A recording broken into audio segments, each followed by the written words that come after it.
What's up, everybody? Chris closes your deal here. Happy Friday. And we're just going to get started in dialing for dollars here.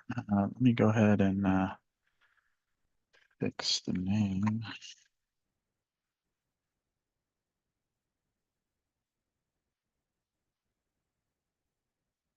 You guys, if you are not following me on IG, just go ahead. It's at Chris closes your deal. You can follow me there. I haven't been super active lately in posting, but that's going to change here. All right, let's give Lisa one more shot.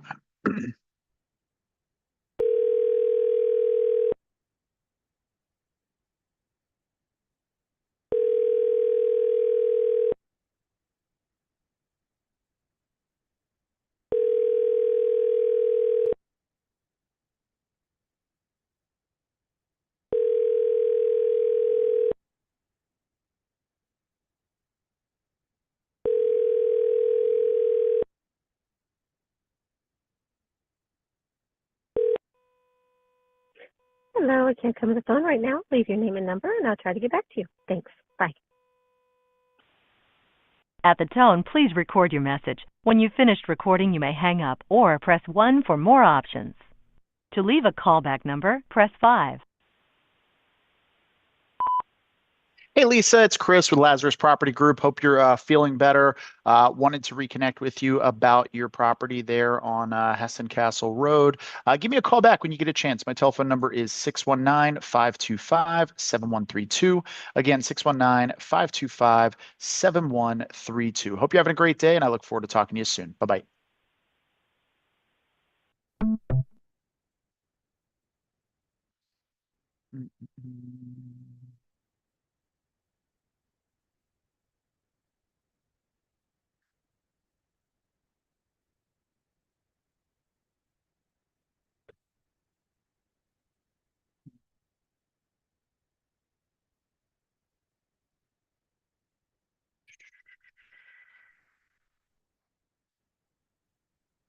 Let's call this seller.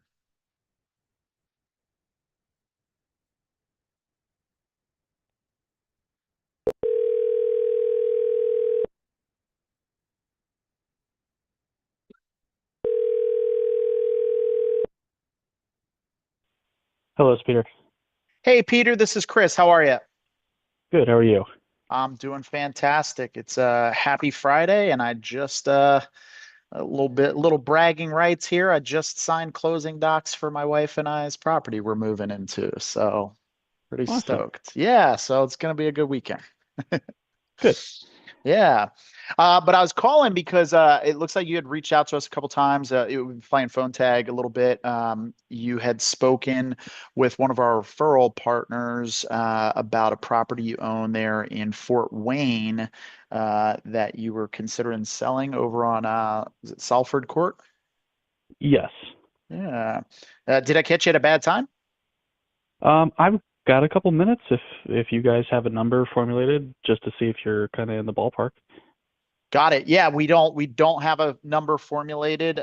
Really, the purpose of this call really is to see if the property qualifies in getting an offer as is. We're generally looking for properties for one of two reasons. Either we're going to renovate it up to 2024 standards and put it back on the market and sell it, or we're going to keep it in our portfolio as some sort of a rental.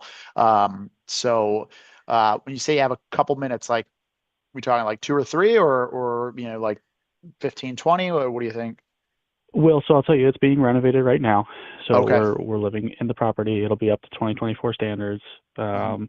I'd only be interested in if it's a value well above what we bought it for because it's gone up since then. Okay. Got it. Got it. Are you planning to list the property? Potentially, yes. Okay. All right. Got it. What's got you guys wanting to sell? Potential job offer somewhere else. Oh, okay. Nice. Where are you moving, like out of state? It would potentially, yes. Oh, sweet. Where you guys where would it be taking you? I don't know exactly yet. There's a couple different offers or different things that are in the works. So Okay. it's not 100% ready yet, but we have I gotcha. opportunities if Nice. needed to live somewhere else if you were looking to close quick. Okay, got it. Yeah, I mean, generally, it all depends on the situation. I mean, sometimes, yeah, every situation is a little bit different. So, but we can be flexible. I mean, the fastest we've closed is, 2 weeks, and then pursuant to sellers situations. I mean, we have a client that we're working with right now that they need like a 6-month closing timeline. So, we can be, flexible, depending on the circumstances and everything. But it sounds like you guys are doing like a full remodel to bring it up to tip top standards. For the most part, yes. Okay, got it, got it. So, how like are you guys just starting some of that stuff, or you're like kind of in the middle of it? We're on the tail end of it. Oh, okay, got it. Middle to end, I would say. Okay, got it. Would there be any particular reason you wouldn't just list the property? Um, Say that again. What do you mean? Well, if so, if your goal is to get the most for the property, which is kind of what it sounds like, and I could be wrong about that, but it sounds like you're trying to get the most you could possibly get for the property. Would that be a Hmm. fair assessment? Yes. Okay. So the way to do that is to go the retail market, right? Like as investors, I mean, we obviously when we're buying, we're looking for there's got to be some way we can make some sort of money on the property. And whether that's adding value and forcing appreciation through some sort of renovation, like a flip, or buying it as a rental. But even buying it as a rental, you usually want to get you're not paying top dollar for a property and something that's fully renovated to top standards for a rental, you're probably going to be overpaying compared to what you could rent it for, and actually cash flow. So there's got to be, it's got to make sense. Like the reason why somebody wouldn't want to go the traditional listing route is because they absolutely need a fast sale. Has to be done quick, and that may or may not be your situation, but like maybe somebody's facing foreclosure and it's like their house is going to get auctioned in 30 days if it doesn't sell. Or a whole host of other reasons, you know what I mean? But if you guys are not like up against it time wise, it's going to be fully renovated.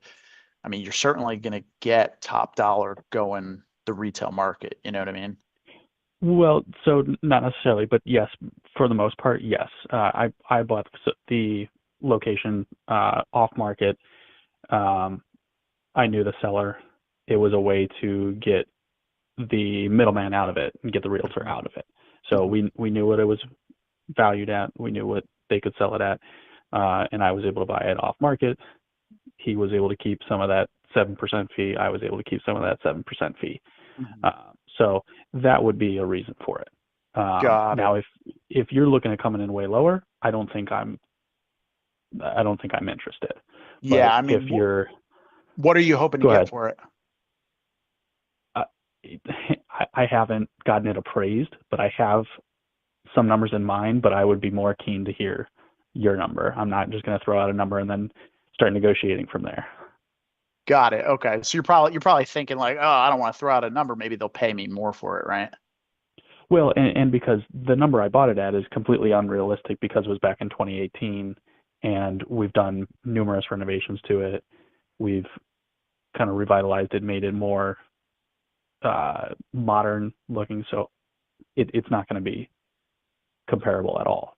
So that's why I don't know exactly what you're thinking, but if you have a number in mind, we can start from there, and I'll let you know if it's even worth our time kind of discussing further.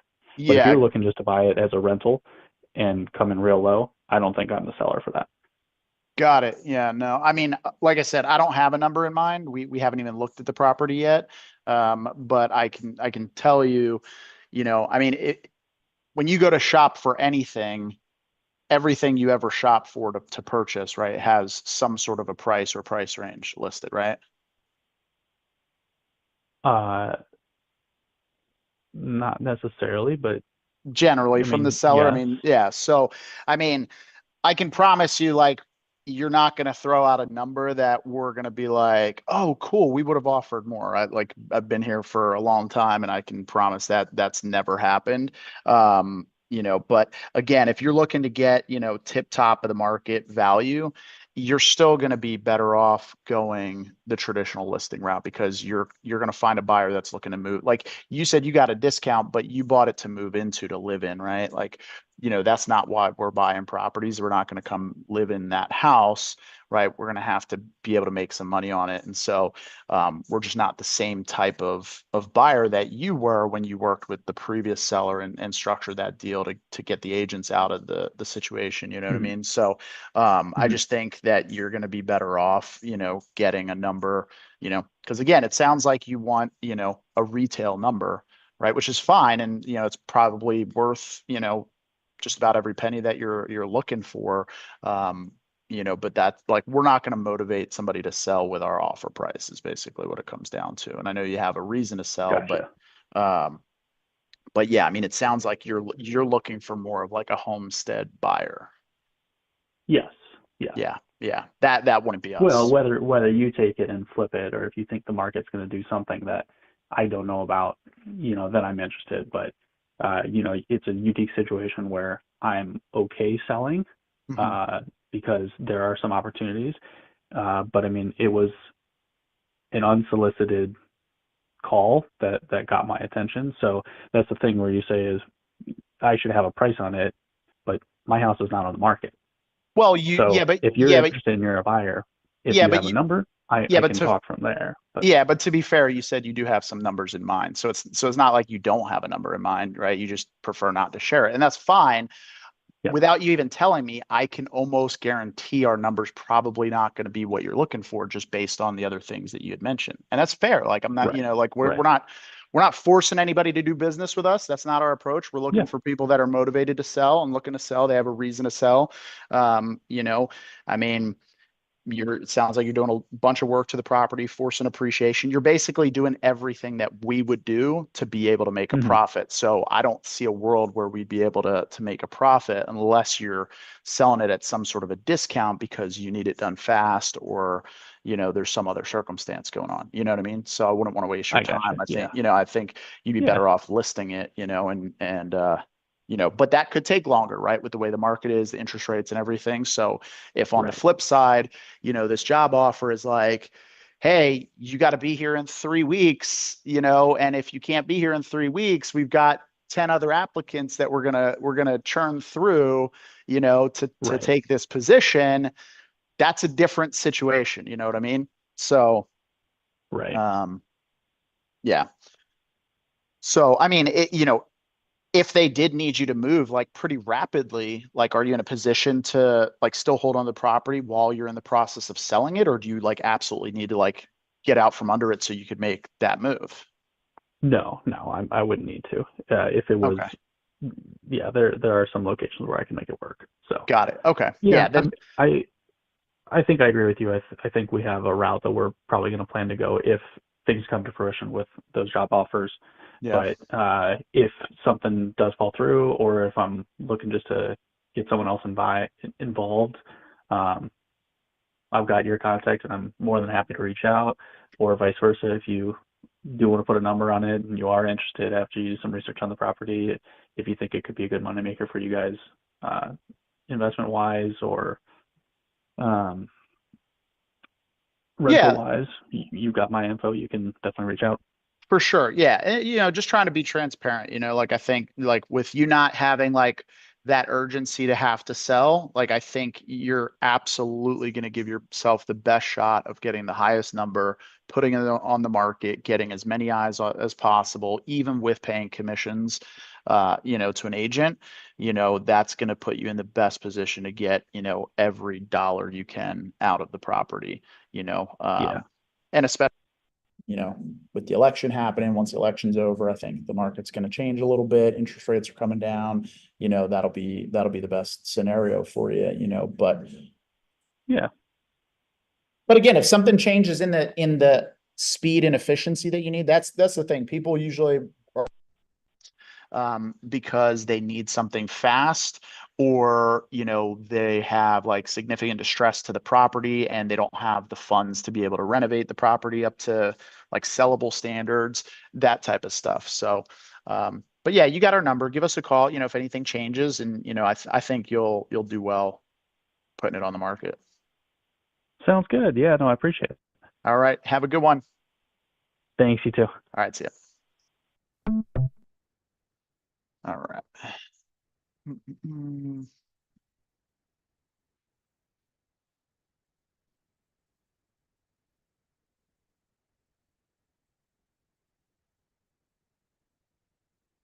What's up, everybody? If you guys are just joining, we're on some live seller calls here. So just dialing through. One of the things that I've been working on lately is just trying to get more efficient with just like clearing through situations like that. Like that's a scenario where I could put this guy through the whole dog and pony show. The reality is our number's not going to like, he doesn't even have to tell me a number. Just all of the other things that he said tells me everything I need to know about where he wants to be. Right. So it's not worth me spending an hour, hour and a half.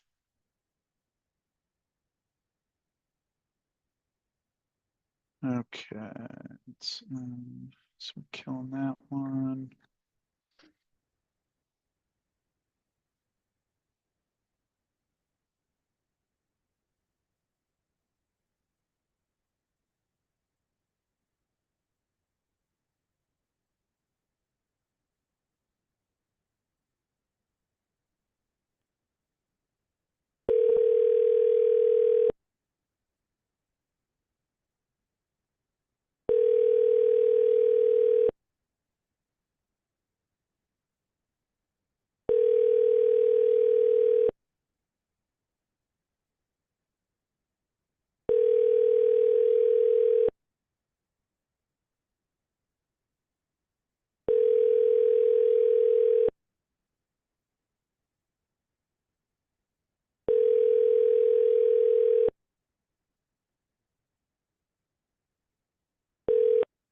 Telephone number 260387.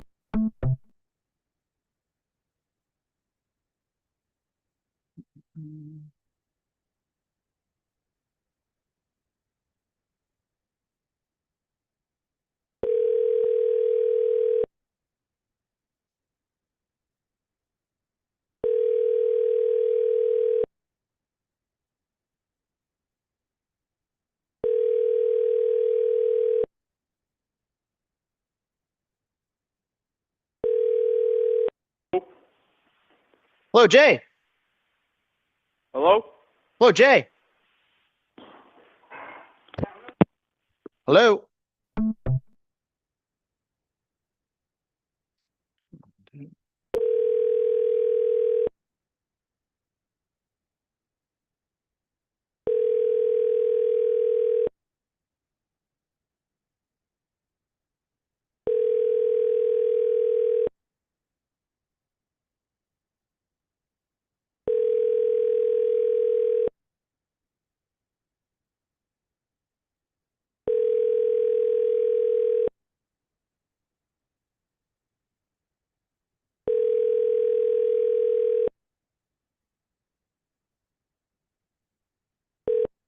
Telephone number 2603877799. Can't take your call right now. Please. Okay,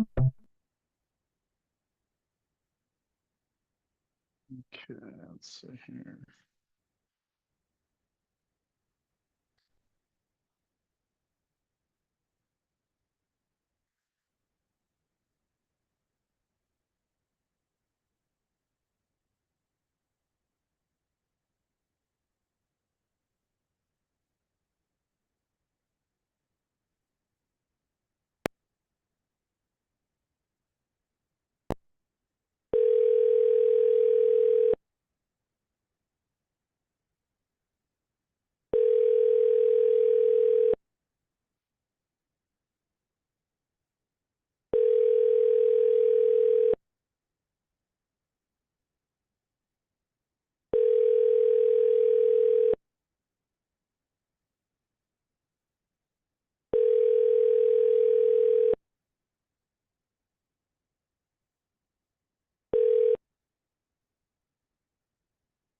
Please leave your message for Rachel Reisman. Hey, Rachel, it's Chris. Hope you're doing well. Just had an opportunity to get back with you. I know you were having that, you had that mediation meeting regarding the mortgage on your property on Pennycroft. Give me a call back when you get a chance. Telephone number is 619-525-7132. Just want to see how that turned out for you. If you got good news and you're able to resolve everything and hold on to the house. So give me a call. My number is 619-525-7132. Hope you're having a good one, and I'll talk to you soon. Bye-bye.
Hello?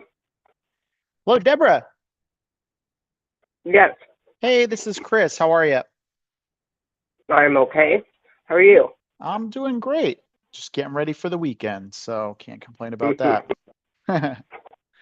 Yeah, I was actually reaching out to you because it looks like you had spoken with one of our referral companies about a property that you own over on Dayton Ave, and they paired your property with us because they thought we'd be a good fit. Did I catch you at a bad time? Oh, I just walked in the door with some groceries and stuff, but yeah, I don't know if she told you, but she wanted to give us a quote. I said sure, but I'm not ready to sell, and we are thinking about it, but not for another probably a year, and so I'm not signing anything. So. Okay. Gotcha. What's happening in a year? Oh, I just want to get closer to the kids in Ohio, so I just gotta keep looking and find what I want to buy, Hmm. and then get this ready for sale. Okay, got it. So it's not necessarily that you're waiting a year to move. It's just, whenever you find something. So if you found something, Well, with winter coming, yeah, with winter coming, and I told her we'll probably wait for. Well, I'm sure it'll take us that long to find something and get closed on it, but I gotcha. yeah, I don't know. Okay, all right, perfect. And you said your kids are in Ohio? Mhm. Okay, all right, Yeah. got it. Well, yeah, I mean, it's up to you. I mean, if it's going to be about a year, then, any price or offer we gave you today could be wildly different, right? World War III happens and all of a sudden, nobody's buying anything, right? So, who knows? Right. Yeah. But if there's potentially a world where, you guys are looking and, and you might see something in the next couple months possibly that fits for you, then totally different ball game. And, anything we talk Right. about would certainly make sense. I mean, are you guys actively looking over there at properties right now or no? We're not doing any showings. We're just looking through the whatever they call a list of Got it. of the houses in the area. Yeah. Okay. All right. Got it. MLS or whatever. Okay. All right. How long have you lived in this house? I don't know. 10 years, maybe. Okay. All right. It's been a little while. Yeah. Okay. Yeah. Maybe right. more. I don't know. I'm not good with that. So. Okay. All right. Well, the point of this call really is just to see if your property qualifies for getting an offer as is. We're generally looking for properties for one of two reasons. Either we're going to fix it and flip it and put it back on the market, or we're going to keep it and hold it as some sort of a rental property. So, by the end of this call, I mean, I could, either get an approval from the underwriters with an offer, or they'll deny it with a reason why. Mhm. Now, I mean, we have done in the past where, a seller, similar situation like yourself, they're like, well, we're probably not moving for a year, but we are looking. We were able to enter into an agreement with them based on coming up with a price that makes sense. And we structured it to where it was contingent upon the seller finding, a replacement property. So that way, because obviously they were worried, like, well, I don't want to get into a contract and then I can't find something and then I have to move out and I have nowhere to go, right? Obviously, nobody wants to, put you in that position. Right. Um, Right. so, I mean, if we were able to come to an agreement on like a number that made sense for you, and we were able to put that type of thing into the purchase agreement, that it was contingent upon you finding, replacement housing, is that something that you would be comfortable with moving forward with? Possibly, but not right. Not right today. I'd have to think about it a little bit, and Okay, I gotcha. yeah, I go over it gotcha. with him. Maybe Say that again. I'll go over it with my husband. I gotcha. Okay. All right. Well, yeah, why don't you talk it over with your husband and see, I mean, if you guys are actively looking, I mean, it sounds like you'd want to get out to where the kids are sooner than later. Am I wrong about that? Mhm. Okay. All right. Yeah.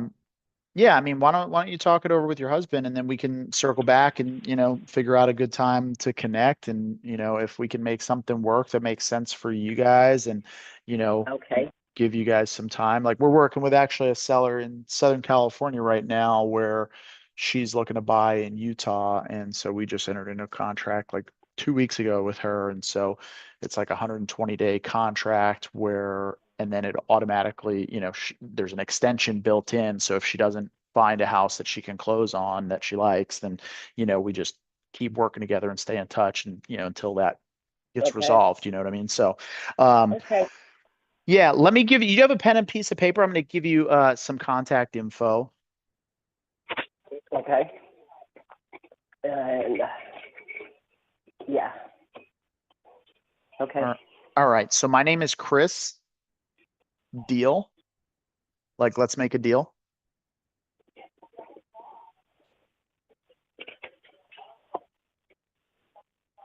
And Okay. our company is Lazarus Property Group, like Lazarus from the Bible.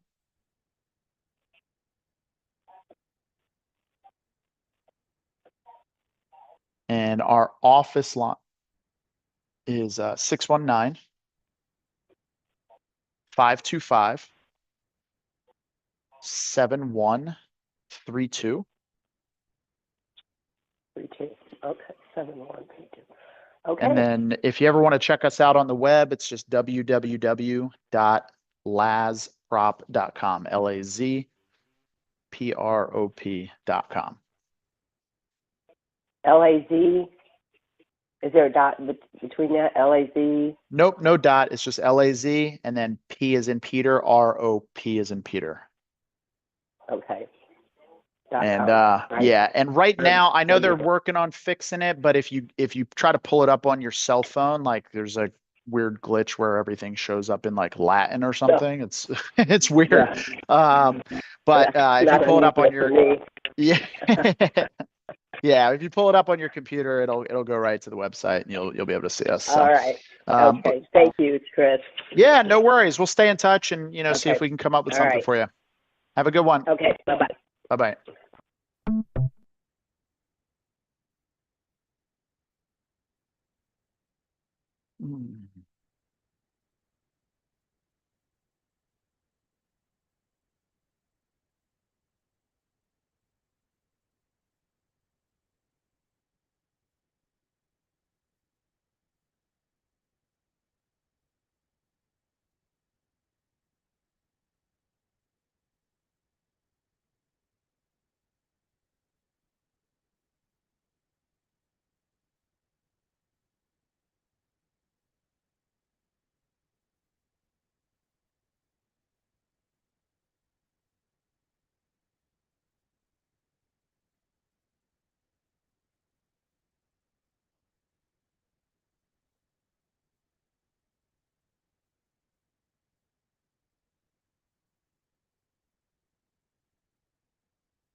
Hello?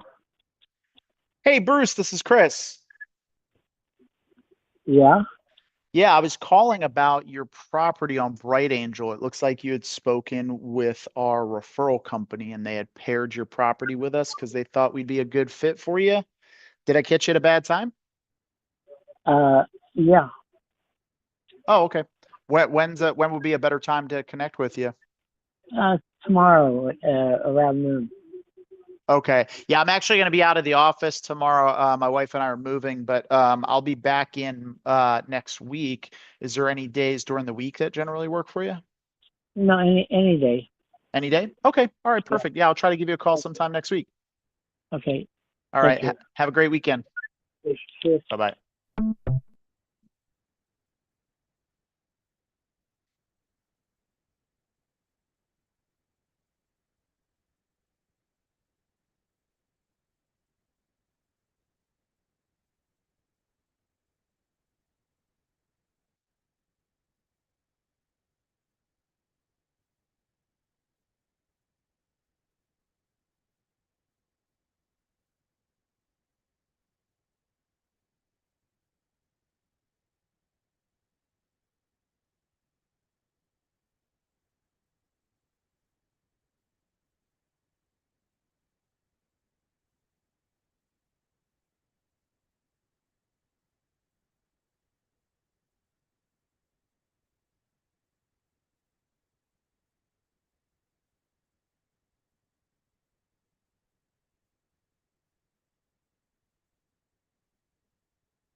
Hello.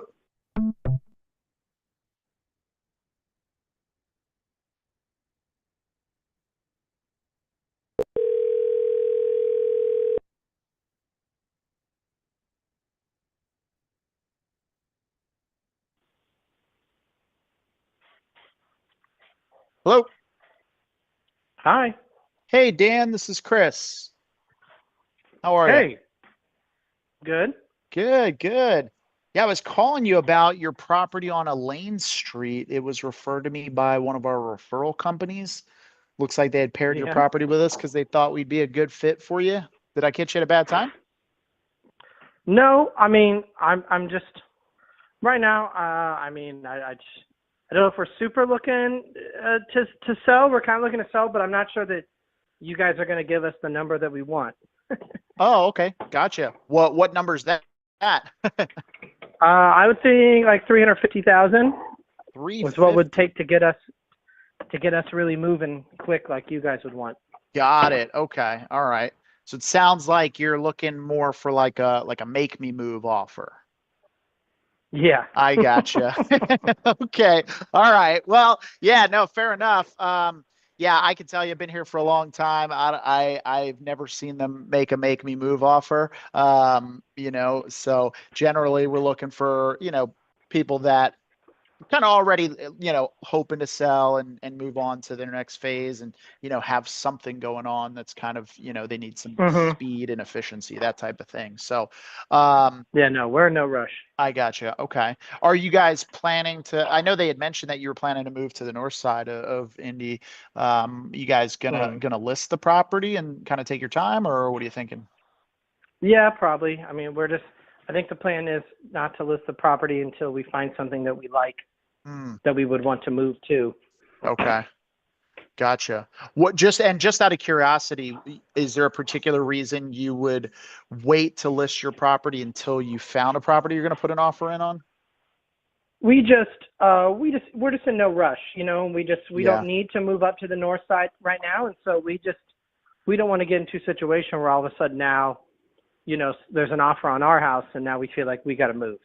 I gotcha. Okay. Yeah, I totally understand that. Do you guys have like if you guys were going to list it, do you have an agent that you generally prefer Uh-huh. working with? Okay. All Yeah, right. we have an agent. Yeah. Okay. All right. Perfect. Yeah. Cause we have a really rock star agent in Indy who lists all of the properties that we end up selling. She does a bang up job. So if Mhm. you're looking to interview anybody else, I could certainly get you guys in contact. But I would say if you're gonna look, the only downside with trying to put an offer in on another property before you list your property, would it be contingent? Like, are you guys in a position to buy the other property without having sold this one, or would this I need think to the plan would sell? be to make it an offer like contingent upon selling our property. Got it. Okay. So just a word of advice, take it for what it is. If you're thinking of doing that, what I would recommend, and most agents would probably tell you this as well, is list your property anyway and make the Mhm. listing of your property contingent so they know that the sale is contingent upon you finding suitable housing. Because usually, Mhm. like even us, when we sell a property, if a buyer comes in and makes an offer and theirs is contingent on theirs selling, but they haven't even listed their property yet, generally Mhm. we're going to go with a different offer where they've already listed the property because there's already some traction Yeah, and momentum. You know what I mean? absolutely. So yeah, I think, and especially with the way the market's kind of softening and slowing down a little bit, I Mhm. think that would put you in a better position. Yep, I think that's kind of our plan. So, okay, cool, man. Well, like I said, if you're looking to interview any other agents and see, happy to connect you with the one we use out there. Otherwise, Mhm. wish you the best. Oh, thanks. Take care. All right, see ya. What's up, Raining? All right, I'm doing great. I actually just signed the closing docs. I mean, not really closing docs. It's the trust. We'll call them closing documents, but the way that this transaction's happening. So we and I'll record all of the title transfer stuff next week. But yeah, my wife and I are just took care of all the docs for the purchase that we're doing for our primary residence, and then we're moving in this weekend. Let's see, what markets do you look for deals in? Like our company to be able to bring you some deals for JVs if that's possible. Yeah, that's absolutely possible. So we can do deals pretty much all across the country. So it depends on what kind of deals you're talking about. Like if you need help with, like, are you looking for, you want to sell us deals, you need help with dispoing, you need help with converting, cash wholesale deals into novations. Like what exactly do you think you're might be looking for JVs on? We're buying a little bit, we're not acquiring a lot of properties right now, but we can certainly dispo nationwide, and we can do novations nationwide. And so we can definitely help out with that. We can also help structure creative transactions as well. So yeah, let me know whatever it is you're looking for help with, and we can absolutely JV and partner on some stuff. Okay, so let's see. 350, no rush. We'll list it as a realtor.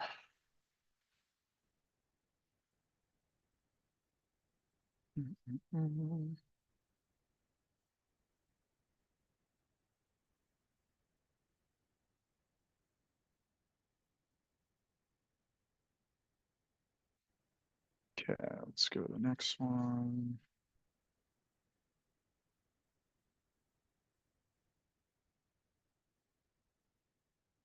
How are you doing, by the way? What the heck?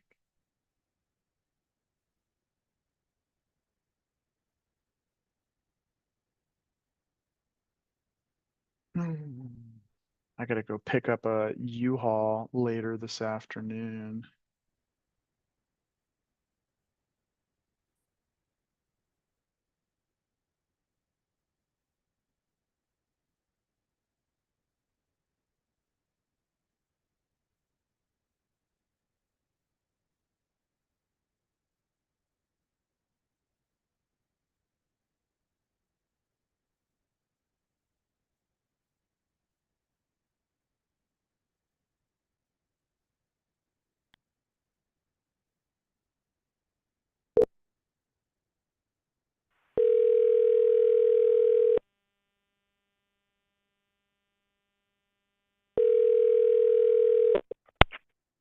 Hello. Hey, Trey, this is Chris. How are you? Okay. Good, good. Yeah, I was reaching out because it looks like I believe April was communicating with one of my colleagues about a property you guys own on Oregon Street in Evansville. That you guys were thinking about Okay. Yeah. possibly selling that property. Yeah, potentially. Yeah. Did I catch you at a bad time? Nah. Nope. Okay. I just didn't recognize the number. Yeah, yeah, no worries. I get that all the time, so totally understand. Cool, man. What's that? And spam calls and all those automated calls. So. Oh yeah, yeah, especially with the election season, because apparently like everybody else is not really allowed to spam you except for people getting elected can spam the hell out of you. Yep. So, So what's up? but yeah, I mean, it looks like she had mentioned that you guys were, planning on possibly selling this property. I guess it's currently vacant. Yeah, the tenant moved out about 3 months ago. Okay. And it's a out-of-state property for us. So we've owned it for a couple years now. We've been renting it out for a couple years. The tenant moved out, and there's lots that's changed within both me and my business partner, April's, our life, as far as work and stuff like that. Got new jobs and promotions, and so the workload is more for us in our personal lives. So it's just hard to manage the out-of-state stuff right Got now. it. We got some local properties, so those are fine because I can run down the street in 30 minutes. That's not a big deal, right? But Yeah. driving out, we're juggling back and forth. Do we rent it out again, or we're in the process of cleaning it, right? Getting it clean and everything. But do we rent it out again or do we sell it? So we were like, well, let's just see what the options are. We know we can rent it out. We know what we can rent it out for. But let's see what the potential of selling it is. I gotcha. Okay. And when you say, so it's out of state, where are you guys located? We're in Tennessee, Oh, okay. All right. What part of Tennessee you in? up north. Okay. Nice. Awesome. All right. What made you guys want to buy a rental property in Evansville?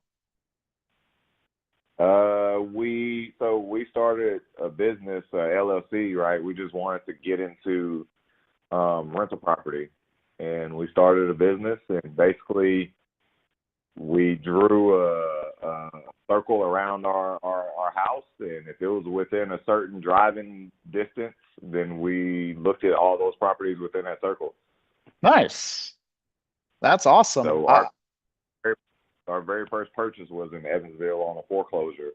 Then we Sweet. still own that to this day. So That's awesome. How many properties you guys got total? 3 or 4, I think, Okay. Sweet. that are rental. That's awesome. And how long ago did you say you guys started this? About like right at COVID, right when COVID hit. So about 4 years ago. But Okay. then the market turned, so we took like a year or 2 off, obviously. Mm-hmm. But now we're also just life has changed, right? Kids are older. I got more responsibility at work, and it's just more difficult because we don't have a property management. We're doing it ourselves for all of our properties. But Oh, wow. All right. And you said the rest of them that you own are all pretty close to you guys, so it's a lot easier to self-manage. way easier to self-manage. Yeah, tell me about it. It's like you get calls for Evansville, and it's like it's just like a clogged toilet, and it's not $20 in a plunger. It's I got a Exactly. 5-hour drive, and We I know gotta that get a that's driving. Yep, that's exactly what's driving why we're thinking about it. It's nothing to do with the money, right? I'm not trying Yeah. to sell it for any money. Owe anything on the property, so it's not like I'm spending money or anything on it. And we have other forms of income, so it's I not gotcha. really about the money. Why we're looking at selling, it's more about the inconvenience right now of it more than anything. Got it. Yeah, that makes a lot of sense. But That's in that same, because I don't owe anything on it, right? I'm not just trying to let it go for pennies on the dollar. Yeah, for sure. You want it to, obviously, I mean, you're an investor. It's got to make sense for you. On the flip side, as an investor, I mean, like no deal gets done if it's a win-lose deal, right? Unless you're getting foreclosed on, right? It's got to be a win-win for everybody. Everybody's got to be able to, come away in a scenario that makes sense. And Yep. so, okay, all right, got it. Cool. So, and by the way, I do have to let you know all calls are monitored and recorded for quality and training purposes. The purpose of this call is just to see if the property even qualifies for getting an offer as is. The company has a fairly strict criteria on the properties that they're looking to put in their portfolio. They're generally looking for properties for one of 2 reasons. Either we're going to fix it and flip it, or we're going to keep it and hold it as a rental. Right. And that could look like a couple of different things. It could be a long-term rental, mid-term rental, short-term rental. We have some other partners that do other things, like transitional housing, sober living, assisted living, all that type of stuff as well. So, even if something doesn't make sense for our particular criteria of rental, we might have a partner that, it would work for something else. So by the end of this call, I can either get an approval with an offer on this, or they'll deny it and they'll tell us exactly why. And, when we're buying properties, it's pretty straightforward. It's as is. We don't expect you to come in and do any work to it or anything like that. We'll cover all the closing costs. We're not operating it as agents, so there's no realtor commissions or anything like that. So it's pretty straightforward. So, do you mind grabbing a pen and a piece of paper real quick? I'm gonna have you jot down some contact info. I'm actually not in a spot where I can get to any of that. Okay. Yeah, no worries, no worries. Or if you just want to take it down in your phone or something. Um, and then, if we ever get disconnected or, need to call back, you'll have all my contact info. And I'm sorry, you were going to I say mean, something. like this isn't my first rodeo, right? I know what we're about to do, what we need to go through. So I mean, we can get to it, but I'm with you on it needs to be a win-win, Mhm. but I'm also not like desperate.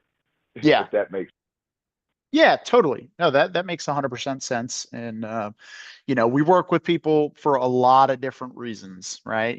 Sometimes there's desperation situations. Other times, people just want, like you said, convenience, right?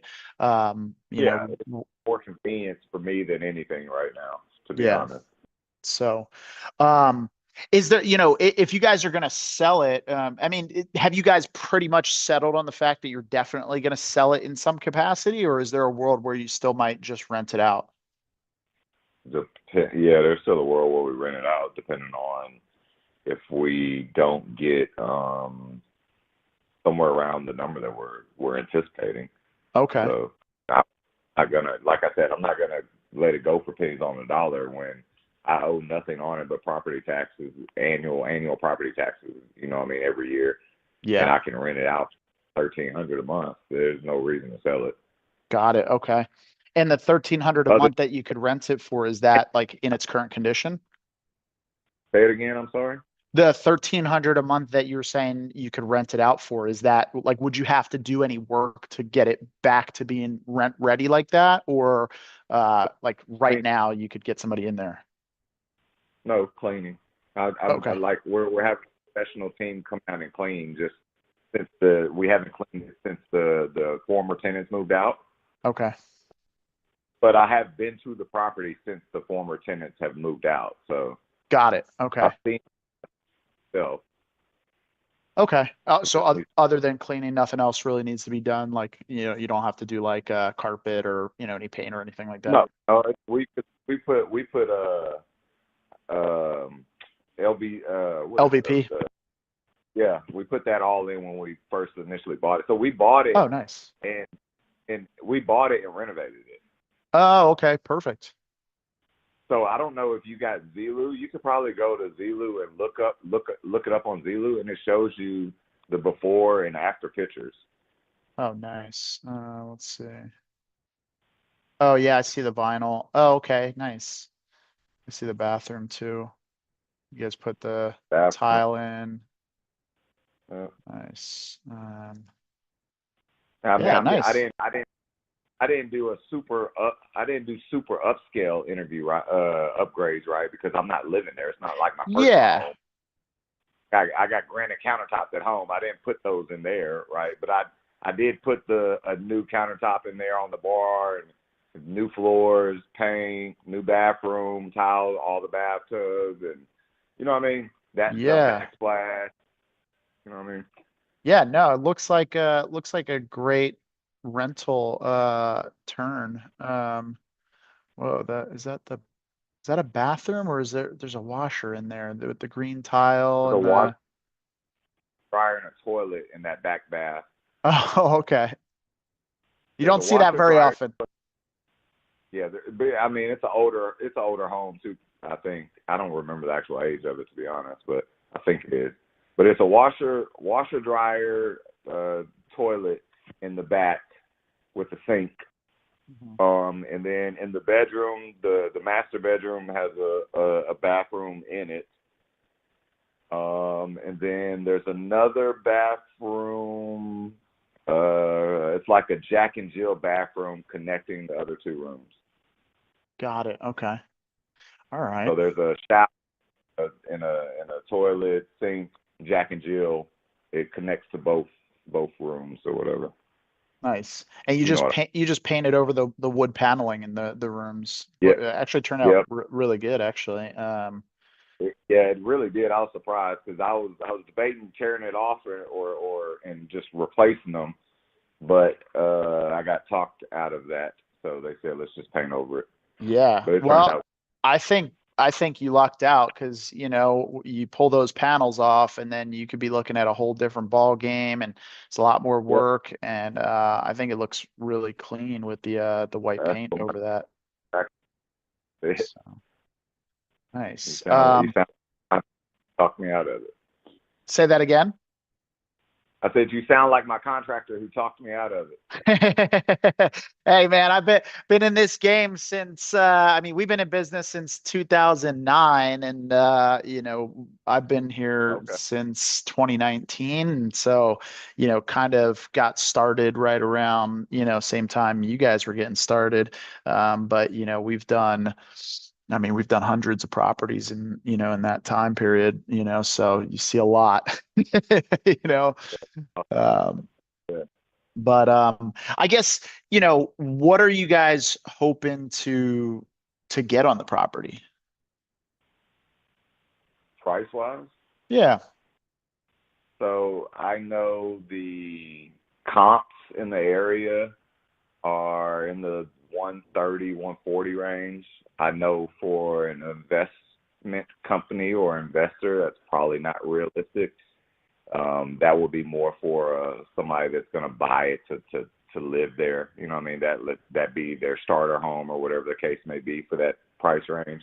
Mm-hmm. But we're probably low 115-ish, 110, 115-ish, 120, somewhere in that range. I don't know. Got it. Okay. All right. So 110 to, somewhere in that 110 to 120 ballpark range. I don't understand. What'd you say? I'm sorry, I didn't hear you. Yeah, see, I don't know. Maybe there might be a little bit of a delay or something cutting out because it seems like it's happened a No, couple I was times. talking- But you there? Can you hear me? Yeah, yeah, it's a little chirpy and cutting out. But yeah, it sounds like you were saying you were expecting for an investor offer to be somewhere in the 110 to 120 range. Yeah, that's right. And it's Got it. because the property is somewhat unique, in the sense that, so there's the main property, but there's also with the contract, there's an additional lot that's with it. Okay. And so we got sent, how you guys send out postcards or mail and say, hey, I'm buying property, blah, blah. We received one of those from somebody, whoever else, whatever, for just the additional lot that's right beside the property that's connected to it. I gotcha. And they were offering us $20,000 for that lot. Oh wow. So, and I'm like, but that was when we were still renting it out. So I wasn't we weren't even thinking about selling at that time. So we just ignored it. Mm-hmm. So that's what I'm saying. It makes it unique because I'm not selling just the original lot. I'm selling the whole thing just like I bought it. Got it. Okay. So that 110 to 120 range would include the lot with the house on it, and then the vacant lot next door. It looks like from the bird's eye image that there's some sort of structure that runs across both. That's the next thing I was going to tell you. That's also what. So all of this is what made us interested in buying it in the first place. Okay. Right. That one, it's two lots, and one with a house, one without. It's zoned for two lots, and then two, on the main lot, there's an additional structure in the back, which is it's roofed. It has cinder block walling, doors, windows, not central air conditioner. There was an air conditioner in the window, but it was basically like a studio apartment. It had one big space that had the bedroom, washer, stove, kitchen. Then you walk out that room. Does that make sense? Yeah. In 1 second, my headset just disconnected. Can you hear me now? Yeah. Oh, there we go. Yeah.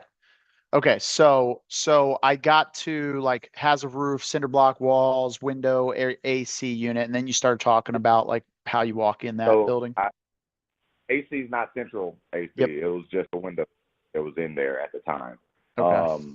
But it's a studio apartment style. Big space. It has the washer and dryer hookup, the stove, kitchen, sink, and all that stuff.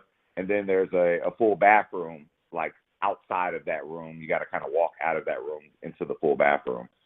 But it's essentially like a studio apartment, pretty much. Oh, nice. But the problem is we never renovated. We never touched it. Our plan was going to be to touch it, but we just haven't did it yet. You know what I mean? Okay, got it. So is that space not really like livable? Not in its current state, no. Okay, got it. I would say it has to be renovated. Okay. And if you guys were going to do those renovations, like, what do you think? Like, did you ever get any quotes, or you have any idea like what it would take to get it rent ready? Yeah, it was probably around 5 to 10, based on like the stuff we wanted to do with it, like tile in the bathroom, new floors in there. But you could go on the lower end, because you don't have to put like the vinyl floors in there. You can just have because it's a concrete slab floor in there correctly. And they just had carpet laid down on top, like a big ass rug laid down on top of it, whoever had it before us. Got it. Okay. But we're thinking to try to upgrade it to be at least similar to the upgrades that we put in the main house, right? Yeah. So our plan was to rent that out as a separate entity and rent that out for like $650, $700 a month. Okay. 650 to 700 a month. Okay. Got it. So that's why I say it's kind of a unique property, right? Because it's 2 lots, it's 2 properties on 2, so it's kind of unique. Yeah, it's not just your run of the mill single family house. You know, there's more to it. Okay. Well, that's all really good stuff to know. What's that? We rented it out as a single family house and just told the people, our tenants, we just locked that back structure, that back property, or whatever, however you want to say it. We just locked them out of it. We never gave them keys for it or anything. So they never used it, never opened the doors or anything. They just the main house. Oh, got it. Okay. Perfect.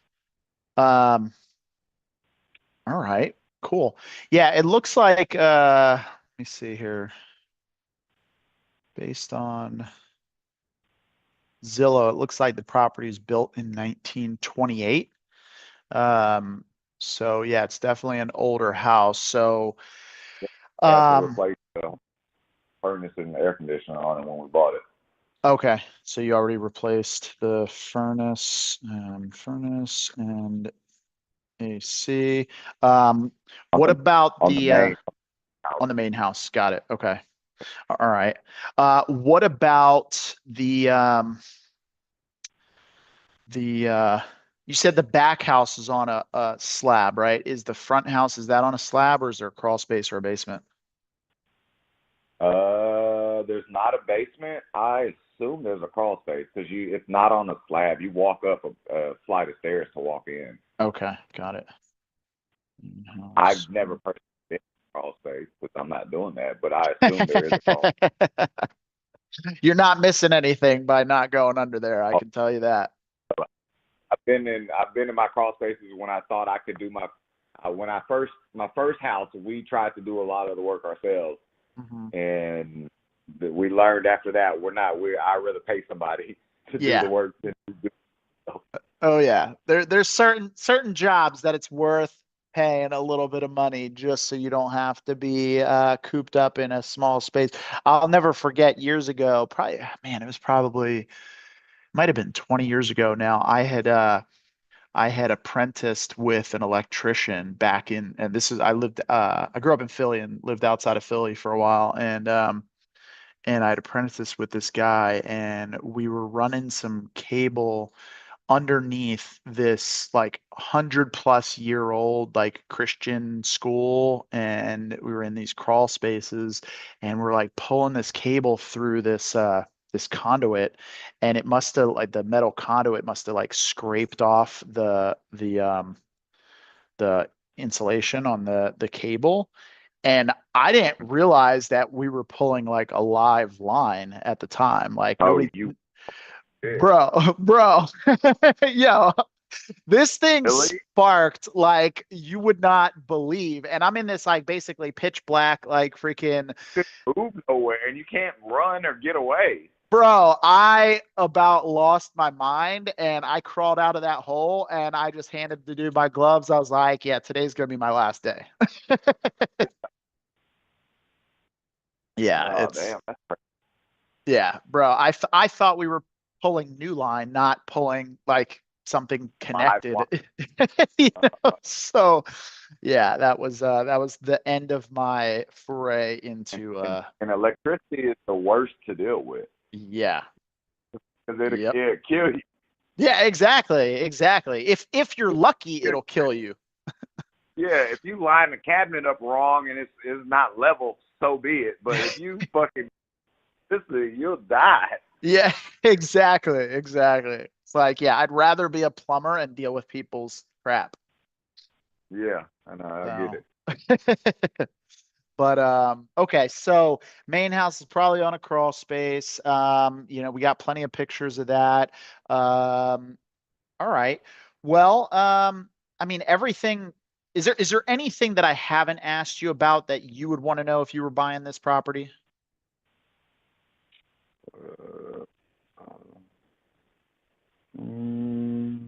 That's a good question. Obviously, me the way I don't know.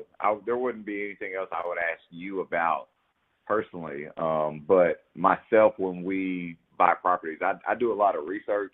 I do a lot of comps around the area and understanding the market. So I would be doing a lot of that if I was in your position right now, if that makes sense. Yeah, for sure. Yeah, basically the way it works, I'm pretty much the last stop before this goes to the underwriters, and literally all they do is they just sit in front of computers and spreadsheets all day, comping properties. We got a handful of other guys that are, talking to sellers and trying to get their deals across the finish line. And so they just comp properties all day long. So everything, like all the information that I've been gathering, I've been putting into the system, and that goes right back to the underwriters, and they basically run a whole report on the property to tell them everything that they need to know.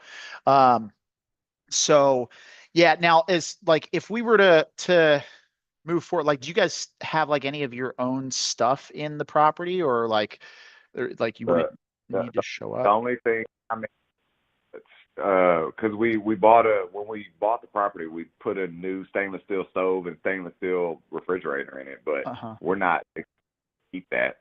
Got it. What I mean? Okay, so you're including that with the sale. Yeah, we're not expecting to keep that. Okay. All right. Got it. Okay, cool. Just give me a minute. I'm going to put you on a brief hold. I'm going to run back there to them, just kind of see what they've come up with so far. And then, I'll be right back. Unfortunately, we don't have any like fancy hold music or anything, so it'll just be silence. But just give me like 2 minutes or so. All right. All right. Be right back. All right. Oh, did I lose you?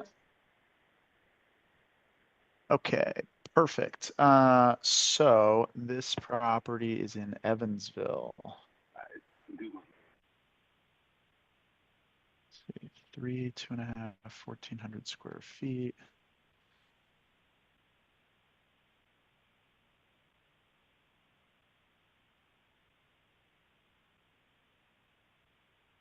We're going to comp this up to 2,000 square feet, sold in the last 6 months. Oof.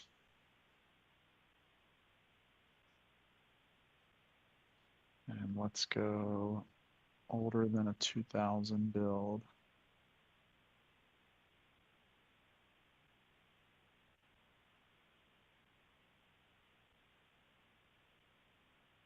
So 3, 2.5, 1,400.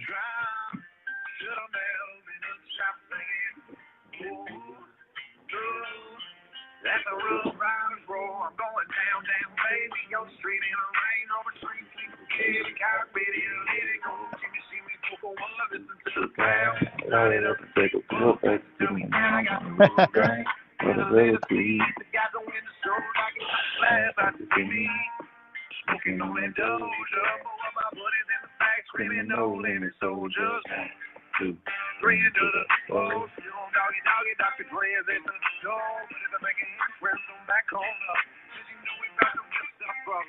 Even a microphone first, so I can bust it like a boat. Telling you Nashville to get a man, know you in trouble. It ain't nothing but a cheap thing, baby. Yeah, I got people so crazy. When we were walking, you can feel it on me. But I ain't tripping cause I know I'm this girl, you be my lady. You probably have my babies. I know it sounds crazy, but you look me up. The real girl save me. Wake up, put your purpose on. Get up. All right, Trey, you there? Yep. All right. Sorry about that, man. So I don't actually have good or bad news for you just yet. There were a couple questions that they had just based on the age of the home that I didn't get answered actually. So because it is a much older home, they wanted to know about the electrical panel box. Like, has that been updated? I believe so. Oh, why do I want to say yes. Okay. Because it had the old, when we bought it, it had like the old Fuses? bulb, like the old bulbs. Yeah. I gotcha. Okay, so you upgraded it from a fuse panel to an actual breaker box. Yeah, we had to upgrade it to a breaker box. Got it. Okay. All right. Panel updated. Perfect. And then what about any other wiring throughout the house? I don't think we touched any wiring throughout the house other than upgrading the breaker box. Okay. Okay. Because we didn't go into any of the walls. Got it. Okay. All right. Did you guys is this qualified for Section 8 at all? Do you know? I don't know. Okay. I didn't intentionally go try to get it qualified. Got it. Okay. All right. Okay. And any plumbing issues that you're aware of? Plumbing issues that I'm aware of? Nope. Okay. But I haven't. But like I said, I physically haven't went around and flushed toilets and did that since the tenants moved out. I don't know of any issues. They never called us about any plumbing issues to Got it. fix. Okay. All right. No worries. And then do you know how old the roof is? I do not. They told us the roof was replaced sometime recently enough when we purchased it, but I can't remember when they said it. It wasn't. We didn't replace it for sure, and it wasn't a 20-year-old. I have to replace it now roof when we bought it, so I don't remember the date on it. Okay. All right. Okay, no worries. Sounds like it was probably somewhere within, 5 to 10 years of when you guys bought it. I have no idea. There was a whole family that lived. It was a whole family that lived there when we bought it. So got it. And they lived there for like 20, 30 years or something, I think. Oh, dang. Okay. Got it. All right. And then perfect. And then, I mean, if we were able to get an offer that made sense for you guys, I mean, how soon would you guys be looking to close? I mean, typically our standard is, somewhere between 30 and 60 days, depending on, seller situations. But how quick were you guys wanting to get something done? So to be honest, like I told you, I'm literally getting it professionally clean. Like I have it lined up to get clean next week. Mm-hmm. And I have my realtor friend out there that I've used for other properties in Evansville. So I've already given her a heads up that I might be in interest of selling it. Okay. So we told her after once we get it clean that she can list it and we'll let it sit on the market for 2 months and see if there's any attention to it. And if there's not, then we'll pull the contract back and rent it out was our plan. Okay. So I'm looking at I was originally looking at a 1 to 2 month window, of letting it be on the market to see if anything happens. And if anything doesn't, I'll pull it back and rent it out. So 30, 60 days is about what I was planning anyway. Okay, got it. So if we could come up with a number that made sense for you guys, I mean, would you guys be willing to move forward with that and just, not go the listing route, or you think you guys would still put it on the market and see what the market's going to do? If we got to a number that made sense, there will be no point to put on the market. Okay. Because I don't want to realtor fees and all the extra stuff that goes with it, closing costs, all that. That's just money out of my pocket for no reason. Yeah. Right? Yeah. Plus with an older home, you got like so many different inspections and stuff like that, Of course. and there's a lot of things you could run into there with, if somebody's coming in with a loan. So if there was something that made sense, now obviously I can't make that call on my own. For sure. I would have to talk.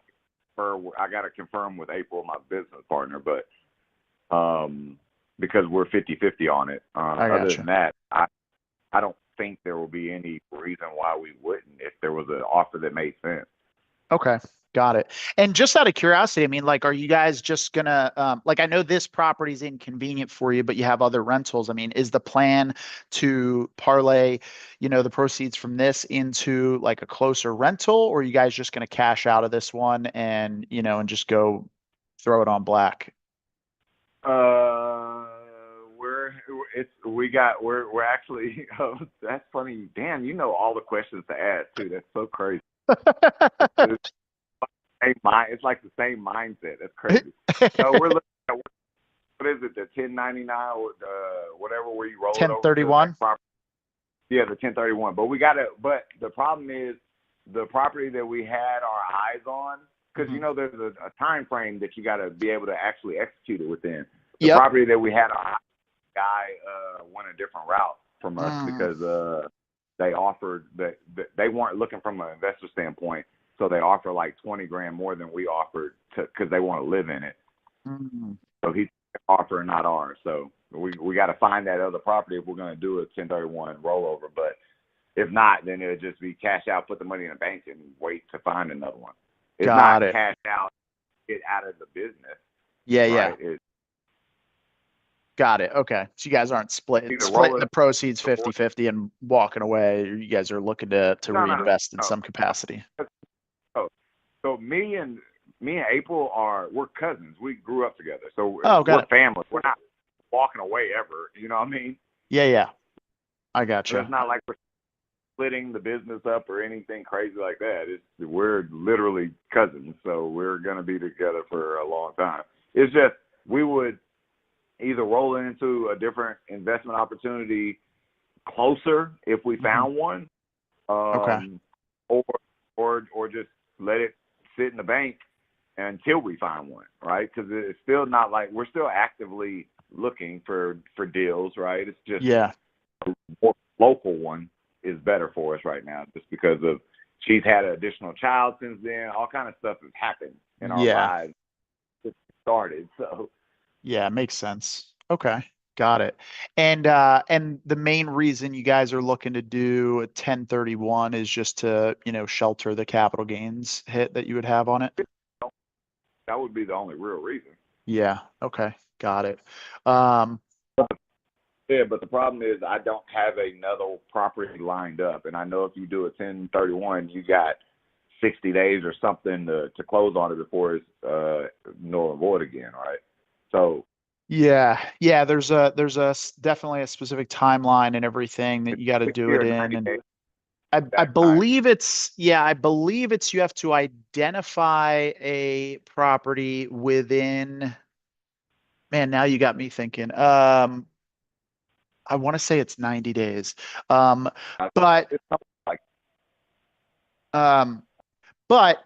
they're, and like the underwriters are going to look at this, primarily from just a straight cash offer, because that's, quick and easy. But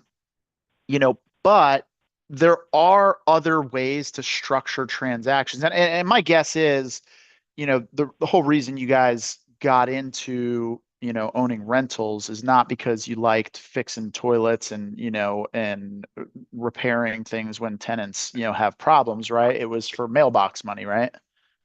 It was trying to create some generational wealth that Yeah. our family had seen before, that me and her could start to create for our children. Gotcha. Okay. No, that makes sense. And that's the reason a lot of people get in, right? No, nobody's getting into owning rentals because they want to deal with tenants, termites, and toilets, right?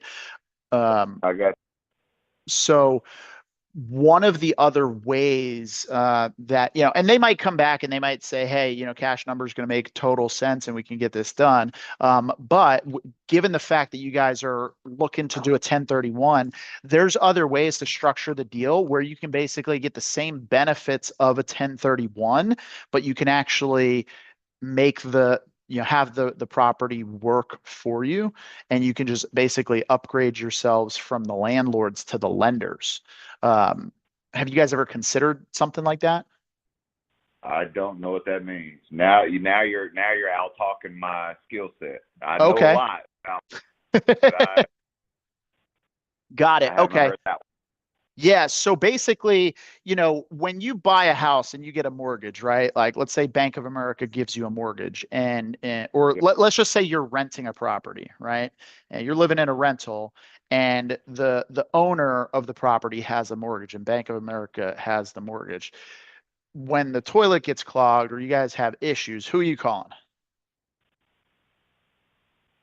When I rent the property, Yeah, if you're the tenant renting a property, are you calling the landlord? Are you calling Bank of America, who holds the mortgage? Who are you calling? on the landlord. Exactly, right?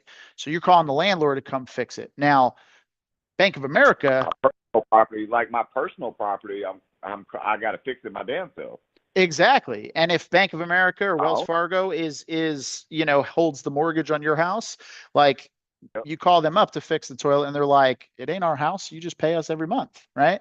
So the big thing, right, in real estate, like obviously the starting point is, fixing, flipping, buying rentals and that type of thing. But really where the big players are going to is they're getting out of the property business and they're getting into the paper business, right? Where they're just simply holding the notes. This is how banks make all their money.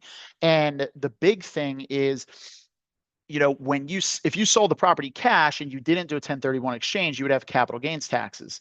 But if you sold it on terms, you can actually defer your capital gains taxes over time, right?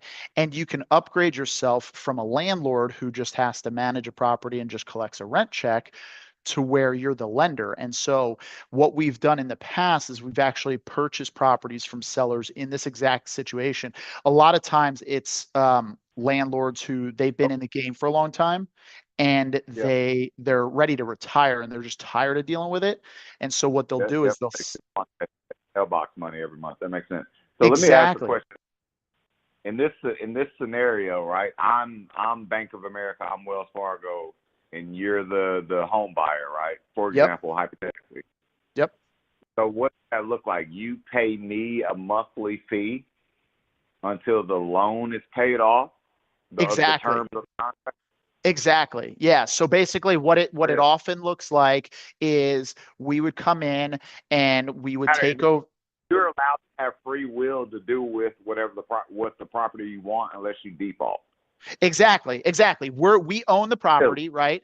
In your situation. Really? Yep. Yeah. It doesn't work. It makes sense for everybody. But a lot of times it does. And, for someone like in your position, right? You guys like the mailbox money, right? But you don't like driving 5 hours to freaking Evansville to fix a bunch of stuff when you have to turn the rental or handle, business, right? So if you can get the same benefits of it being a rental property without having to manage tenants, termites, and toilets, and you just collect a mailbox check, right?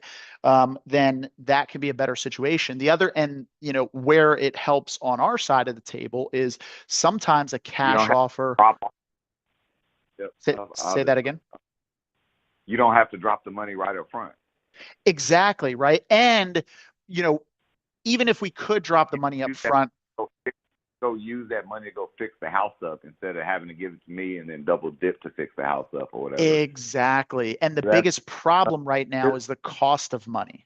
right? Like even though we bring cash, we still have investors that are financing a lot of our properties. I mean, we're buying properties in San Diego, you know, they're like $1 million I get it. properties. Yep, I get it. So I'm thinking about that. That's interesting, right? What it hurts is my overall net worth, right? Because I'm technically not the owner of it anymore. I'm loaning it. I'm on loan, right? but it actually that- doesn't. Here's Huh? why it doesn't affect your net worth, because notes themselves are actually sellable assets. I've actually personally sold notes in the past.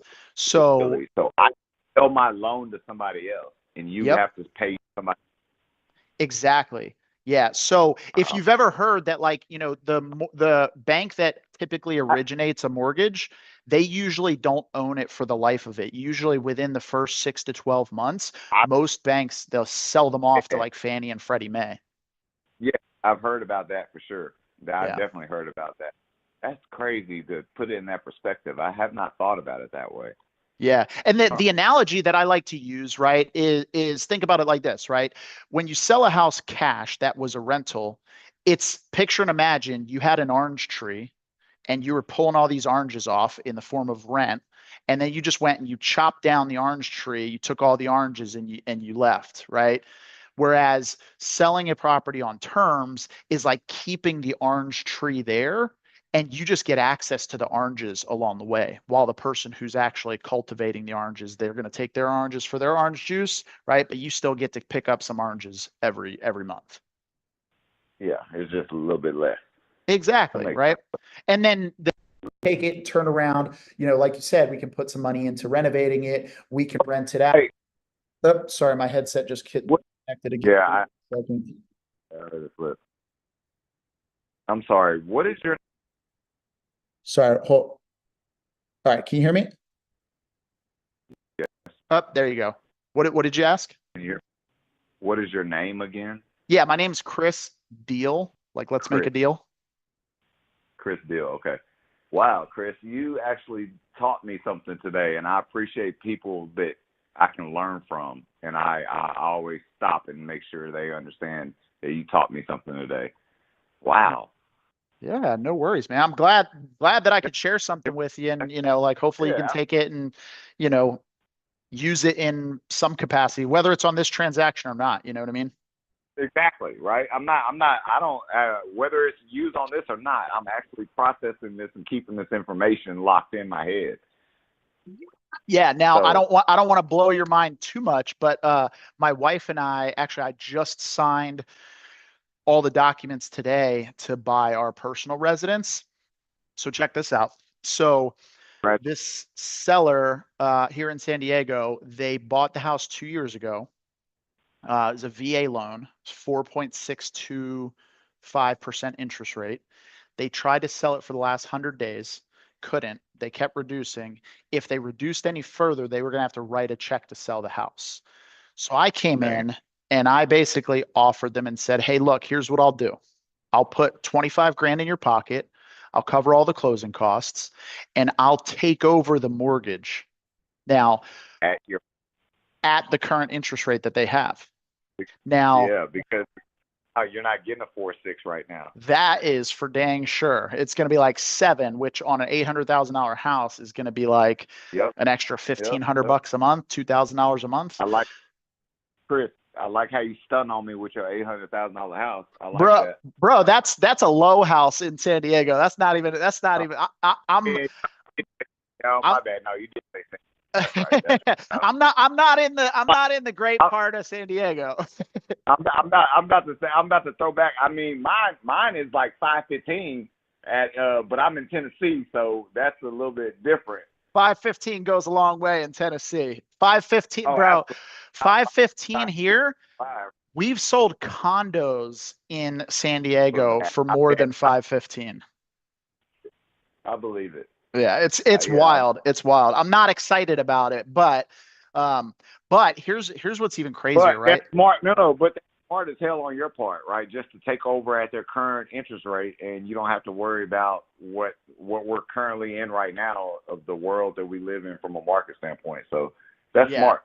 there'd be no way for me to be able to buy a house at the current interest rates. And I told my wife, I was like, I know what's going to happen. The moment the election's done and the moment interest rates drop, the values in San Diego are going to fly through the roof again. And then it's going to price us out of this market and we're not going to be in a position to buy. So we have to get creative. But the cooler thing, and I'm only telling you this the next stuff because I think you'll appreciate it, and it'll get your juices flowing. You're in the space, so I like talking to other people in the space, and this will blow your mind, right? So we're not actually closing on the house.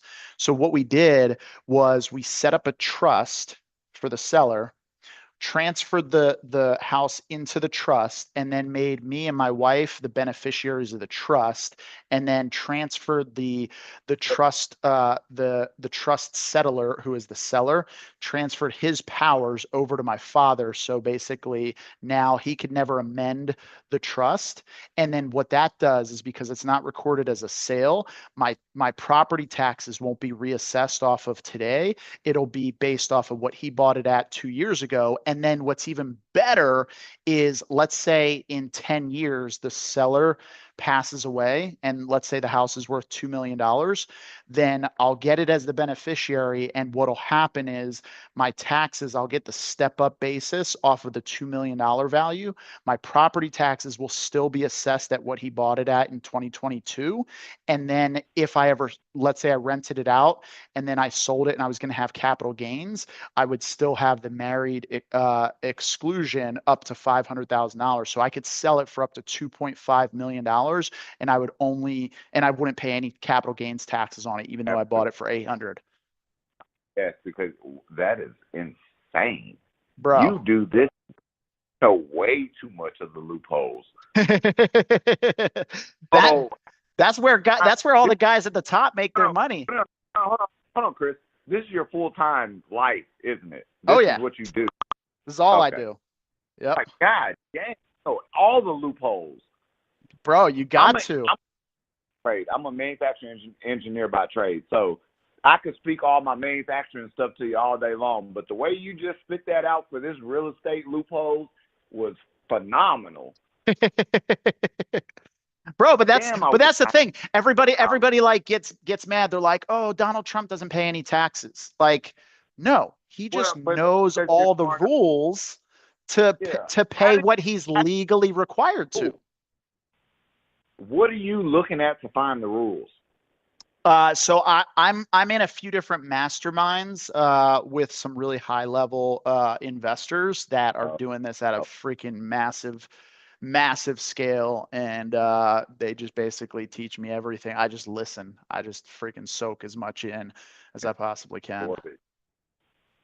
Wow, that is crazy. I low-key I want to pay your ass an hourly rate just to teach me the way you're talking. I mean, for real. Damn. Yeah, dude. Now, the other thing too is, like, you could also just be a lender, right? Like, so if you make good money from your job and you're like, look, I don't want to jump through all the hoops of finding the deals. I don't want to, like, a lot of times, sellers that we work with in the past, like, I told you we buy homes cash, right? But we use other people's money, right, that invest into our business. And a lot of times it's either friends or family. Yeah, like hard money lenders. Yeah, could be hard money lenders, but actually a lot of the people that provide their money to us to invest are sellers who have sold properties to us, and they didn't have anywhere to park their equity. They were just going to put it in their bank or a 401k, and they weren't excited about the returns they were getting. And so they wanted to invest it in with us, so that they could get, higher rates of return that were backed and secured by real estate instead of the stock market. So is that a third option on the table for me? I hear all cash. Mm-hmm. I hear potential rollover into a 1031, and I also hear back invest in you once I sell it to you. Yeah. So in this situation, you wouldn't even need to do that, because if you just sold it to us on terms, right? Where we did like, maybe a small down payment and then monthly payments until it was paid off, then you're effectively doing that because you're basically, you're getting a little bit of interest, you're getting some cash up front, and you're spreading it out over term. So essentially you're just doing that with your equity. You don't have to like move money around. I got you. So on the with terms path, Mm-hmm. who decides the interest, or is it just marketing? Yeah, so that's a great question. So typically, there's 3 levers you can pull, right? You have, and it all comes down to like what's most important to you, right? Like some people, they're like, I just have this fixed number in my mind that's what I want to sell my house for, and if I don't get that, I'm not going to sell it. That's the only way I'm going to sell it. And if that number is a premium, like sometimes we talk to people and, they're like, I want, 120% of what it's actually worth. It's like, okay, so you want me to pay a 20% premium. Well, I'm willing to come up to the number that you want for the property if you're willing to give me the terms that I want, right? Because it's got to make sense for us. So we would basically say, okay, well, So negotiation. Yeah, I mean, there's got to be some flex to it, right? So like the interest rate isn't necessarily always the most important thing, right? A lot of times it's like, what's the monthly amount that I'm going to get, or what's the specific purchase price, I'm flexible. I just want to, I can catch it quick.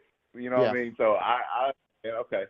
So it's not like there's a fixed market rate that is assigned based on some SEC standard or some shit. It's a negotiable process. Yeah, we can come up with whatever we want, right? Like, and I'll give you an example. Like the best interest rate for us is 0%, right? Like that's an ideal interest rate for us, Yep. But generally, if we're doing usually, because we have done 0% interest with sellers in the past, and typically that's a situation where they're like, no, I want a set dollar amount for my house, and I know it's a premium, and we're like, okay, well, we could structure that if you're willing to, give us the terms that we want, and we can cash flow it as a rental. Makes sense. So it all just depends. So, in this scenario, negotiation, the negotiation is interest rate and length of contract then too, right? So sort of, right? The levers that we can pull are the total purchase price, the cash up front, and then the monthly payment, right? Interest rate is like negligible because the monthly payment is a function of the interest rate. So like we focus more on like what's the monthly payment you're looking to get, and then from there, usually the way it's structured is we're typically doing it we're amortizing the payments over a 30-year term. Now that doesn't mean we always take 30 years to pay it off, right? Sometimes we've done 40 years, but usually it's structured off of a 30-year amortization calendar. And then most of the time, what we do is we do, typically most of these properties will get refinanced or sold somewhere between, 5 to 7 years. Cut it. Then the check is cut at that point. Exactly. Wow. You guys are paid off. Yep. You got this thing going good. You got a system. And you can answer all. You good. I know you just been holding me on the phone so the underwriters can continue doing their work. But I gotta go, man. But I'm very interested. Okay. Well, I just don't want to hear 30, 40 minutes. You know what I mean? Yeah. I hear you. Well, I can run Chris, back there, check. It's only because I've been on the phone for an hour, right? I got family in the house. I'm just sitting here by myself right now. I hear you. Yeah, no, and I'm sorry. Sometimes like this stuff excites me. So like I can go on tangents too. No, don't get it wrong. I am very fucking intrigued with this conversation, and that is hard for me to say when I have phone conversations nowadays. So I'm on this phone a whole hour with you. I would have hung up a long time ago if I wasn't intrigued. Bro, you were about to hang up. You're about to hang up the first as soon as I said, "Hey, what's up, Trey? It's Chris," and you're like, "Who?" Absolutely, I was. But number one, you're personable. You got a good way of drawing people in, and not everybody enjoys the intellect side of it, but I thoroughly enjoy the intellect side of it. And you have every one of the bars that I need to hear, and you're Nice. spitting them. Thanks, man. I I appreciate it. All right, Well, waiting on, yeah, waiting on underwriters. yeah. So waiting on the underwriters. I mean, you know, I'll run back there and check on them. You know, but like just if back, what's that? or just call me back. Yeah, I can call you back. You know, if I had to guess, just kind of looking at the area, because you know I always pull up Zillow and I kind of look at like you know sold comps in the area and stuff like that. You know, my guess is they're probably not going to be coming in real close from a cash number standpoint, just because you know with cash they got to bring it all, then they got to bring all the rehab costs, and then you know they're looking at getting in and getting out quickly. They're usually not buying rentals cash. And so that's the downside. So I think the number's probably going to be fairly lower than where you guys are hoping to be. But what's that? Up in it, because this isn't the first. I know that, right? Yeah. I understand that. But you kept me fucking on this phone for an hour, so you reeling me in. That's for sure. Sorry, Continue. I was just No, taking go ahead. Continue. I knew that part was going, but go ahead. Yeah. So the other conversation is different, though. Yeah, I think, you know, just based on like everything you're telling me, kind of what your guys' goals are and everything, you know, the terms discussion might be a better play to kind of get you guys really like where you're hoping to be. But that might be that's going to be a different discussion with the underwriters. So let me just run back there real quick and just kind of see where they're at. I mean, you know, if I had to guess, I mean, just because I'm looking at in the last 6 months, you know, the comps that I'm seeing on Zillow, you know, for 3.2s that are under 2,000 square feet and older than 2,000 builds, you know, like mostly everything is below $100,000. You know, there's a 63, there's a 68, a 73, you know, I mean, there's a couple. There's a 4.2 that looks semi-updated. Well, a 3 what? There's a 4.2, a 4-bed, 2-bath, 1,500 square feet. I was talking about my property. My property is yeah, yours is a 3, 2.5. Yeah, 3, 2.5. Yep. But that's just looking from a single family residence standpoint. But and that's why we were attracted to it. Yeah. With the back structure, a lot. So yeah. I understand you guys can't really factor that in. That's cool, but yeah. I mean, just let me know. You got my number. Is this your number? This 619 number? This is the office line. Yeah. So, yeah. Let me check with them. I mean, I think a cash number is probably going to come in pretty low from a fix and flip standpoint. You know, just looking at the comps. Yep. You know, but if I mean, what did your agent say she would list it for? 130. Got it. Okay. All right. She's pretty confident it would sell at that? She lives the market. Yeah, got it. Okay. She has 12 properties herself. Oh, dang. But she's born and raised in Evansville, so she knows like every fucking body. Yeah. Gotcha. Okay. All right. Okay. Yeah, why don't we do this? Because, you know, like the last thing, like we've had a great conversation, man. I like talking to you. The last thing I want to do is come in with, you know, like a wildly offensive number or anything like that, you know, because that doesn't do anybody any good. But, you know, I think, you know, like if the terms situation, you know, could possibly make sense, you know, it'd probably be a good idea for you to chat with, you know, with April and just kind of get a sense of like, if you guys were open to structuring something like that, like what kind of cash up front would you need and what kind of monthly payment would be like reasonable for you guys. And then, because I'll tell you, like, and everybody always asks me, well, why don't you just come up with don't need any what? cash up front. Okay. I don't know if I would need cash up. We don't need cash. We're not like strapped for cash or anything right now. Okay. All right. So Or if that, or around the monthly payment more than anything, probably. yeah, got it. Okay. And I'll just tell you kind of like what they're going to be looking for, just so you kind of have like a barometer. Generally speaking, when we're doing a deal like this, we're looking at it purely from a what can we cash flow standpoint. And so Of course. the formula that typically goes into figuring out what a number that would be like satisfy the numbers we need to hit. Basically, if you're saying, okay, it could rent for $1,300 a month, we have to factor in, we're probably going to hire a property manager because we're not local to Evansville. So that's going to be about 10%. And then we usually set aside about 15% for vacancy maintenance and repairs. So right off the top is 25%. So then that puts you at like 975.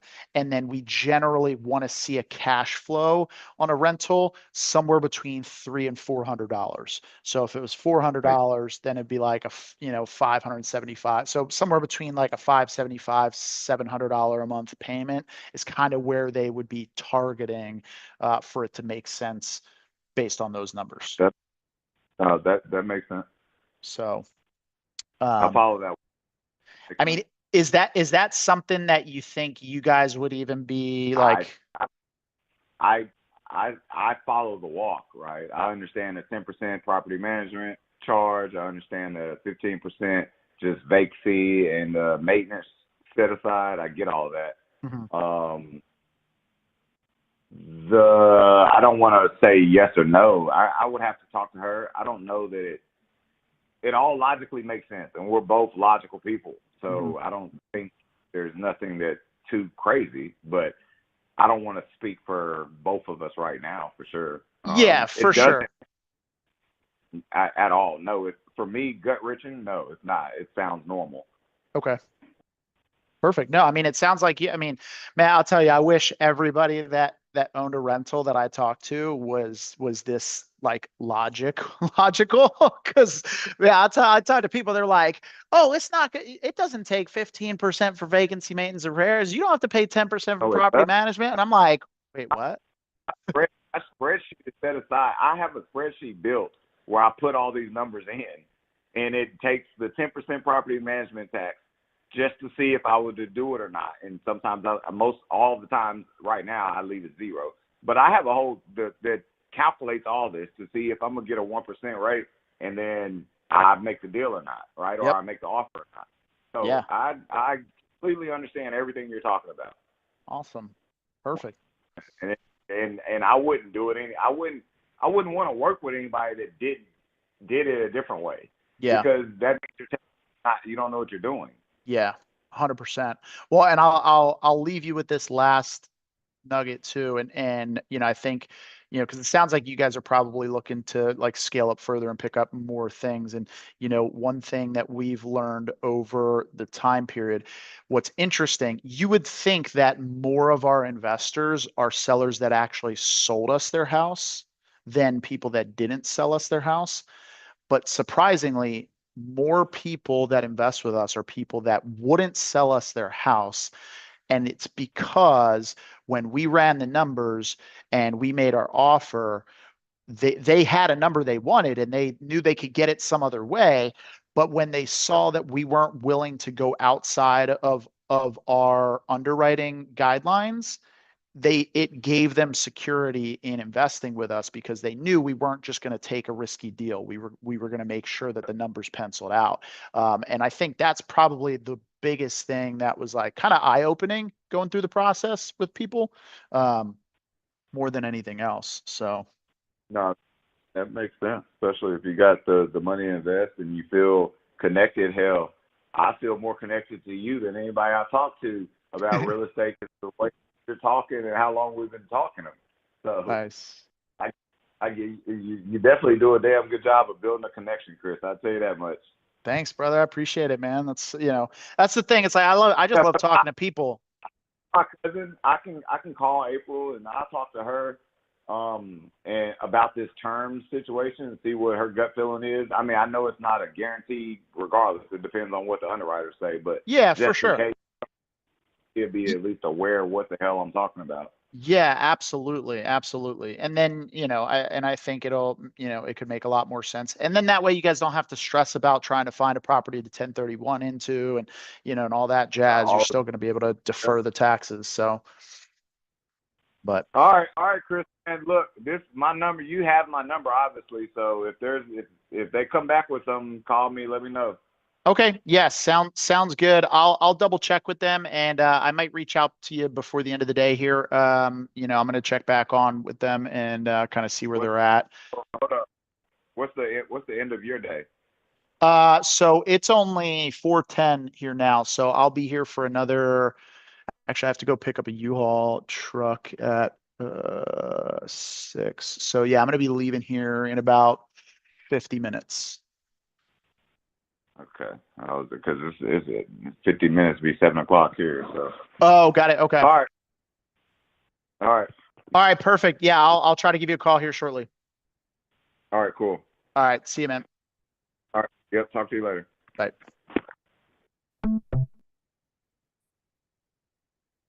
All right. Yeah, this one, he might not need any cash up front. Like that could be a freaking nice little zero money up front deal. So let's see here. Yeah, the cash offer range on this is coming in around like 35 to 45K.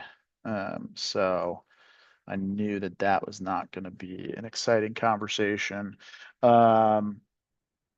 Novation, I mean, if his agent is saying she could sell it for 130, I would say 120 times 0.9 minus, 120 times 0.9 minus 30 would be like a $75,000 offer, which is not super far off from his, 110 number, 32. But the reality is if he could sell it for, if she could sell it for 120, I mean, he's basically going to net, 108. So minus 75, he's going to basically make an extra 30 grand. So we're just going to basically take that equity on that deal. And he'll know that, like, so he's smart enough, but this one could make a lot more sense on a terms scenario. So, mm, mm, mm.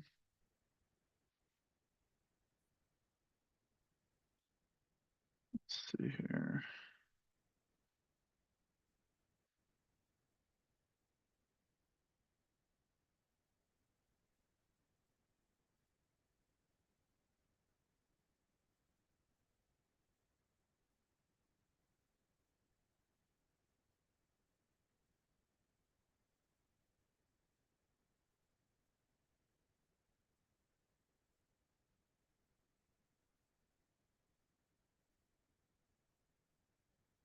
Yeah, so Christian said maybe Novation numbers could be a 100 offer. I think that would be stretching it, especially if his agent who's in the market said she'd list for 130.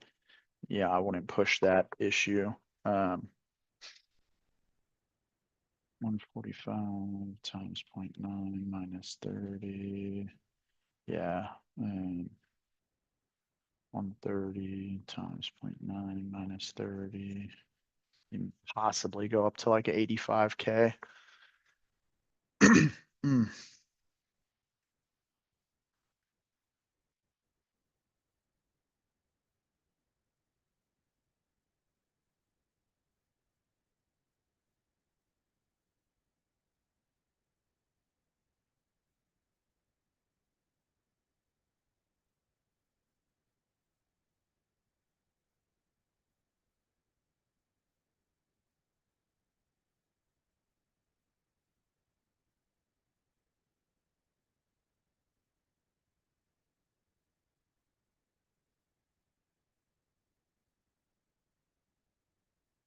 All right, I got another call here.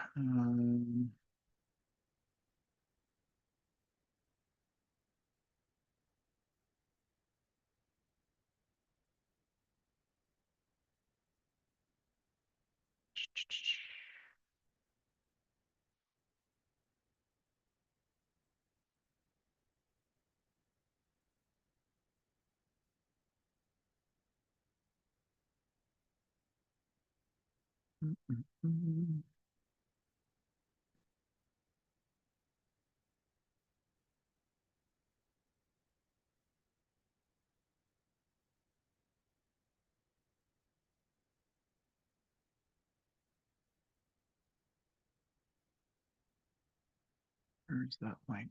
Here we go. Mark. Wrightwood, California. Okay, perfect.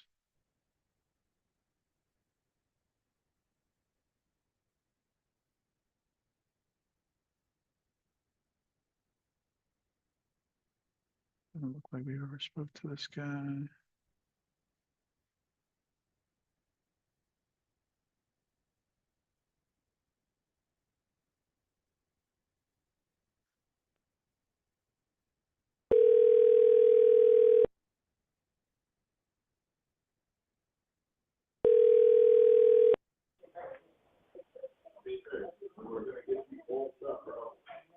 Hello, Mark.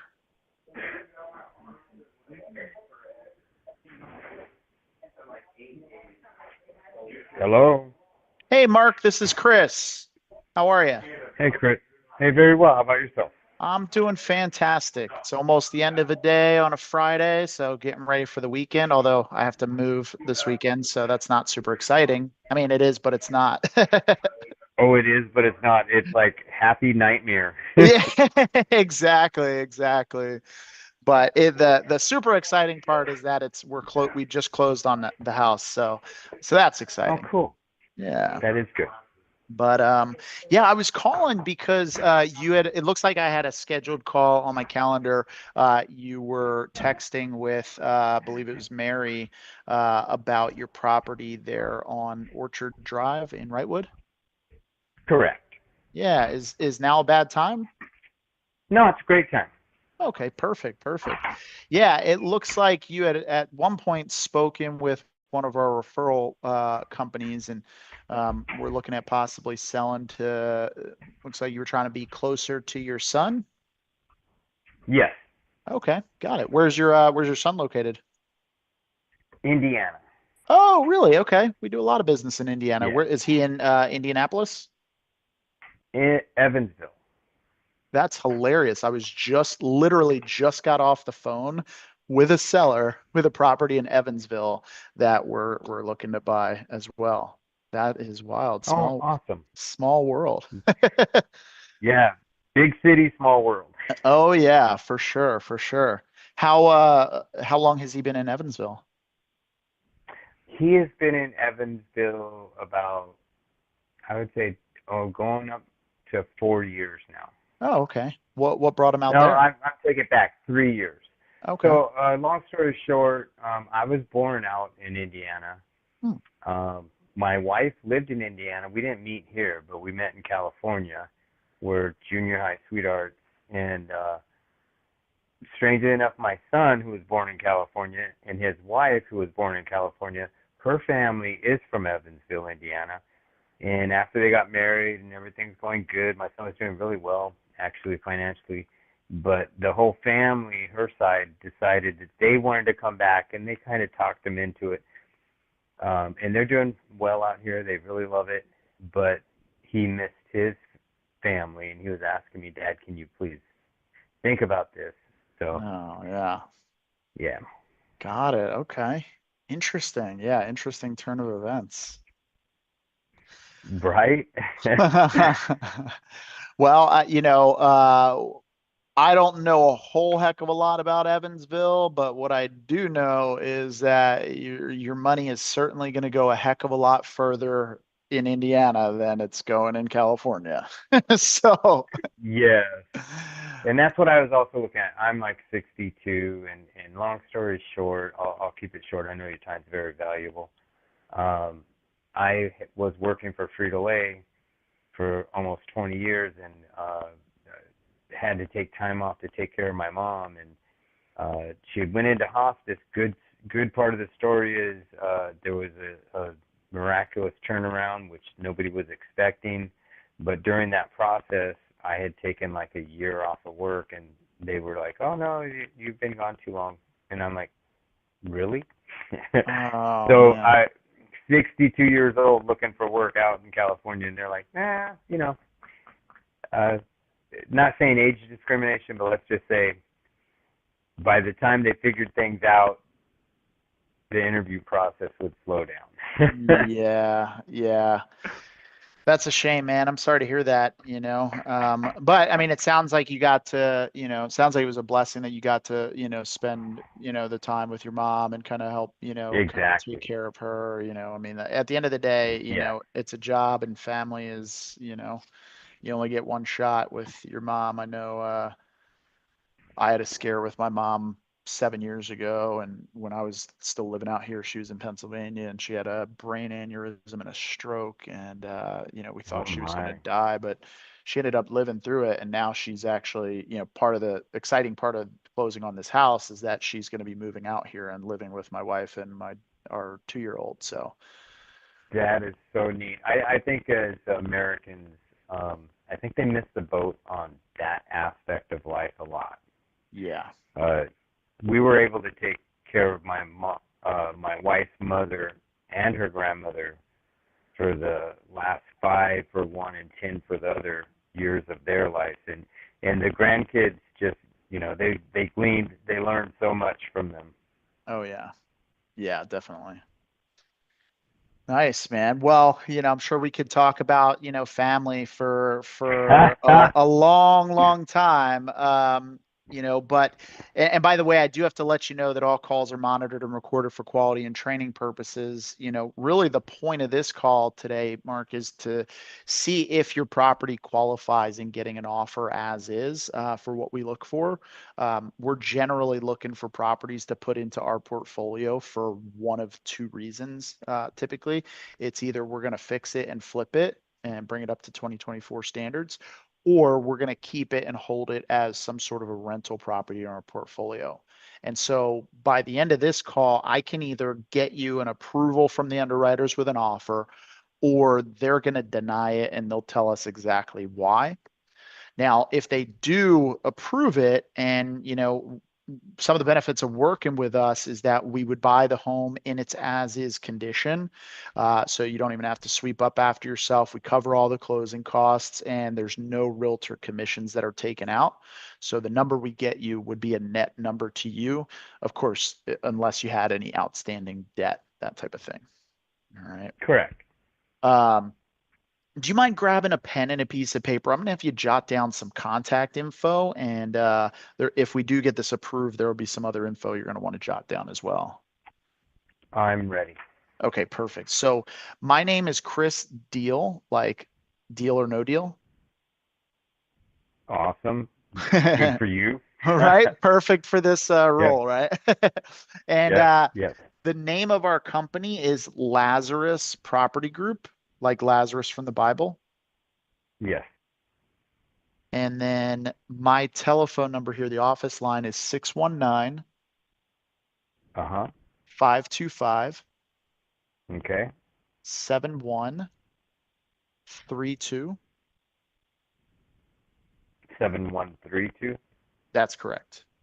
Okay, very well.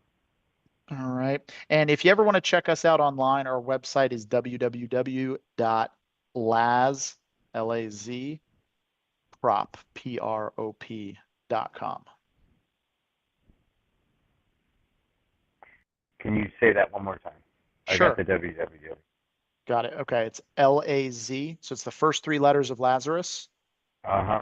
and then the first 4 letters of property. So lazprop.com. Yeah, I was just wondering if there was a dot in between those Oh, two or not. nope, no Yeah. dot. You're good. Perfect. And right now, I know they're working on a technical issue on the site. So if you pull it up on your cell phone, everything's in like Latin or something. So I'm not really sure what's going on with that, but So yeah, just pull it up on your desktop if you're going to look this up.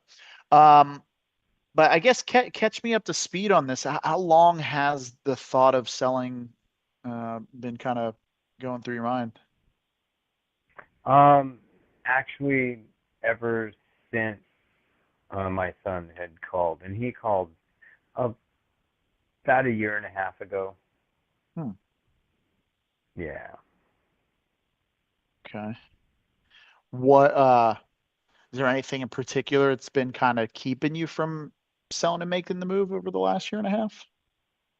Yeah, I have grandchildren out here and out there, but absolutely love our community. I love our house. It's it's a great community. I love our neighbors. Everything's really cool. So that part is hard. Yeah. Yeah, uprooting is it can be super tough when you have a good community. That's for sure. Yeah. So Wrightwood, I don't know if you're familiar with it. It is it's a mountain community. Mm-hmm. It has a ski resort up there, so we get all 4 seasons. There is a lot of Airbnb up there also. But to tell you the truth, it's kind of like a step back in time. Old school as far as, the neighbors really, I know all my neighbors' name on the whole street, and wow, they all know our names. It's like, it's different. Yeah. We kind of, the snow will come and we'll plow the people who are not physically as capable. We all just pitch in and take care of each other. Nice. No, that's cool. Yeah, there's we talked to a lot of people in some of the different mountain towns. I'm trying to remember, there was one, where is it? I think it's, I'm going to butcher it. It's, I want to say it's kind of near maybe Lake Matthews or something.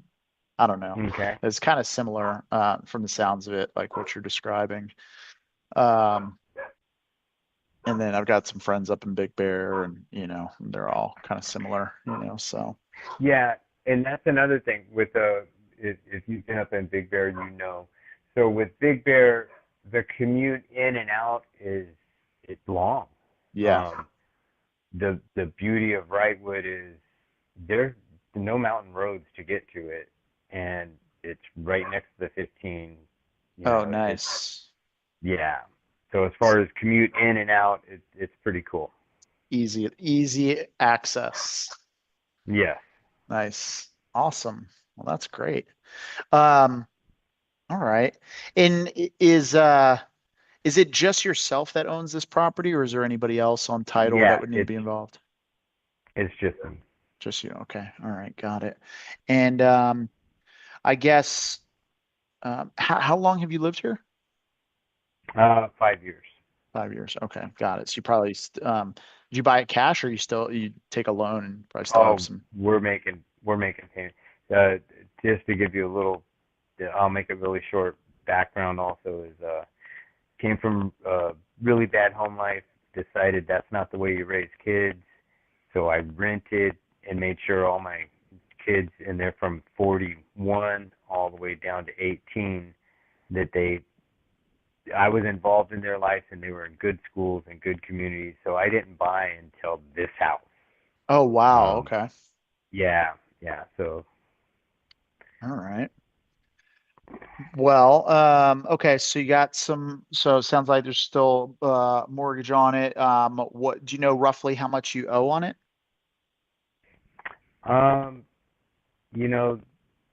It's probably above 255, just guessing, right around that range. Okay. Got it. Were you, sounds like, let's see, 5 years ago. So you probably got a killer interest rate on that, huh? I have a great interest rate. Nice. What are you locked in at? You know what? I'd have to look at it, pull it up. I don't remember, but it's probably, the 3s, I'm guessing. Nice. I don't remember exactly. Yeah. Very nice. Very nice. That's awesome. Yeah, Well, that's that's great. what's also scary about moving though too. Yeah, right. It's kind of a gift and a curse. It's like golden handcuffs, you know? Yes, yes. So yeah, that makes sense. All right. Well, I guess in a perfect world, ideally, just based on, the condition and everything, I mean, what are you hoping to walk away with on the property? You're talking myself personally? I mean, what do you think you would want to sell it for? Okay. Um, you know, without going through a realtor with the fees and the closing and all that, uh, I would probably need to get right bottom dollar around 330, 325 bottom. 325 to 330. Yeah. Got it. Okay. And how did you arrive at that number? Just figuring if, and actually, when I'm heading back out to California, I'm in Indiana now. My wife's out there, and Oh, my okay. son, my other son's out there right now. So, uh, just trying to figure if I go ahead and you know bring it up to like you say 2024 standards and everything. I know I can get a decent amount, but I also know that the fees will come out, and then you got all the people coming through and everything else. The house is in, as far as bones and structure, and it's in really good shape. They're on septic up there, and the septic tank was put in new when we bought, but they didn't do the leach lines. Mhm. They did it legally and everything, but they didn't like do what you would do for your own.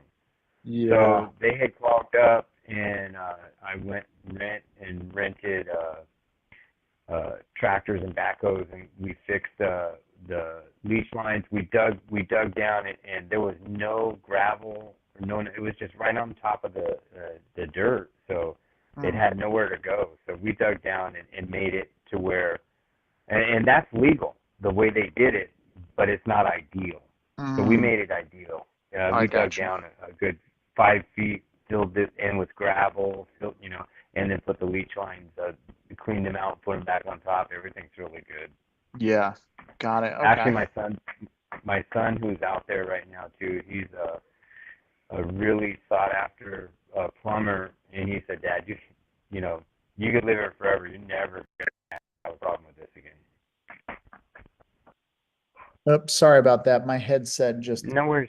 give me 1 second here.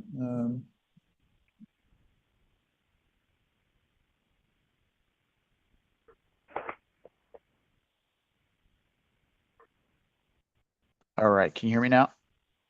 Yes.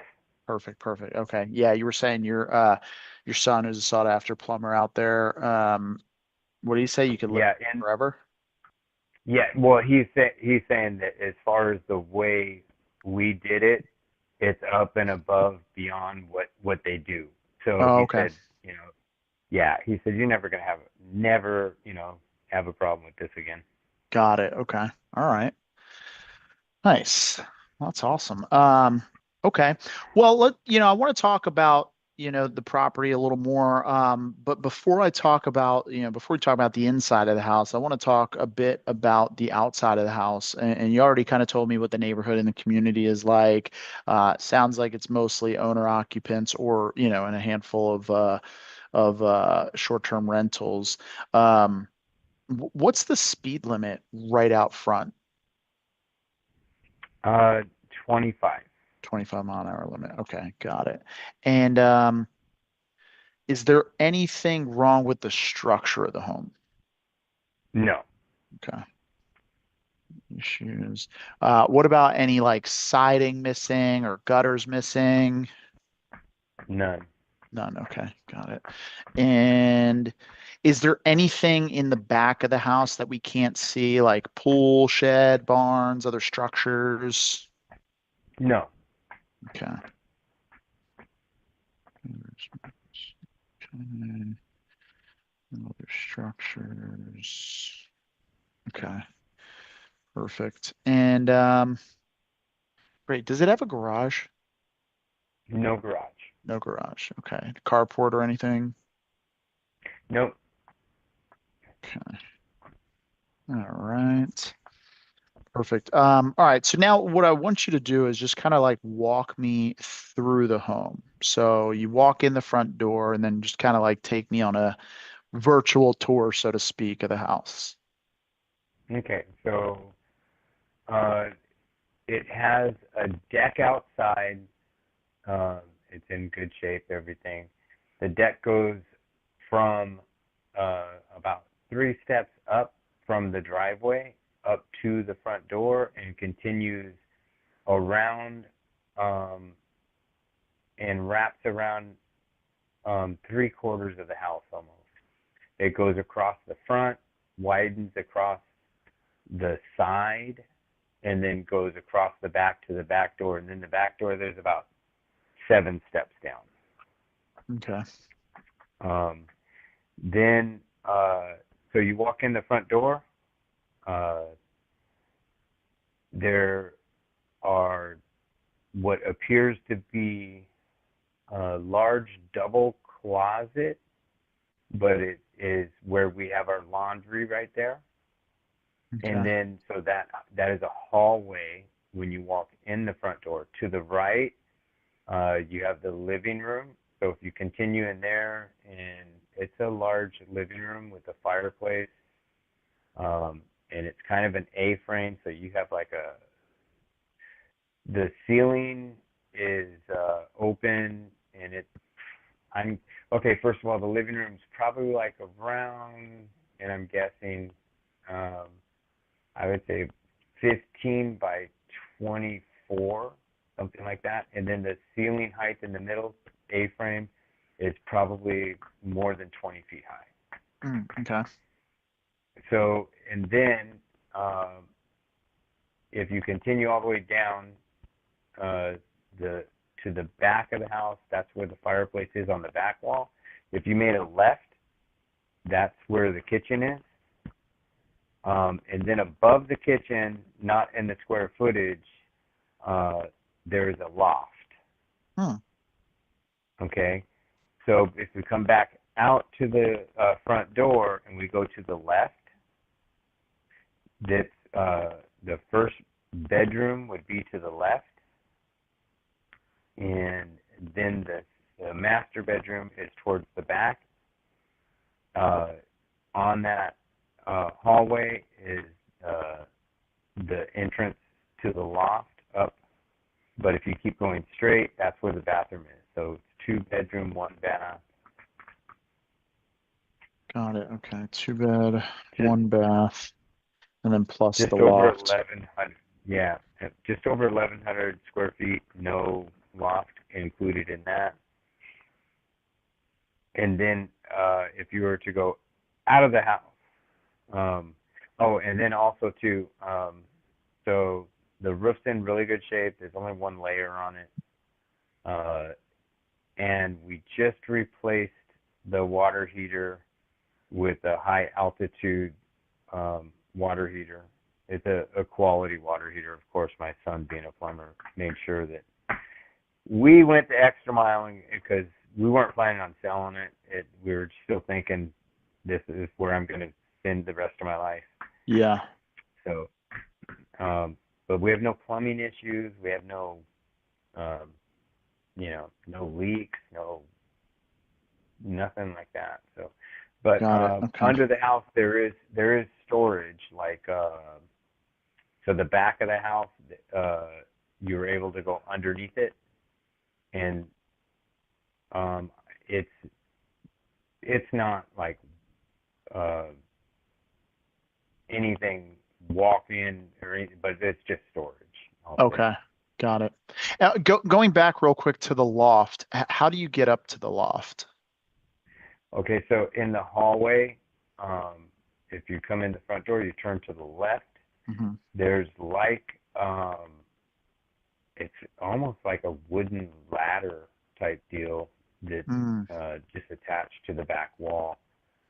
My son okay. was going to make a staircase, but we're not there right now. So Got it. Okay. Okay. Let me see here. So ladder to the loft. No staircase yet. Okay. Got it. I'm guessing that's probably why it's not part of the square footage because it doesn't have a staircase. probably. Yeah. Okay. Got it. Okay, cool. This is all really good stuff. Now I know, um, let's see, it looks like the home was built in 1973. So when you walk into the house, is it like you're walking into 1973? Yeah. Okay.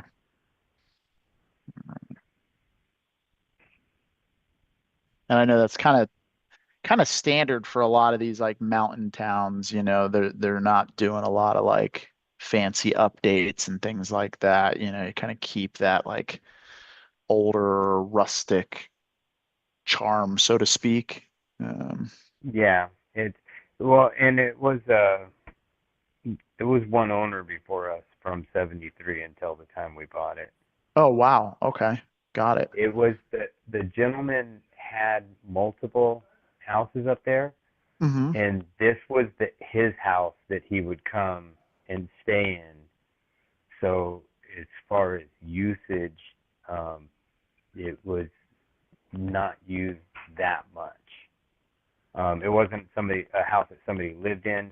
He would just come up, and Got it. if he had to do something in town, he would stay at that house, or he would just come in and stay at the house.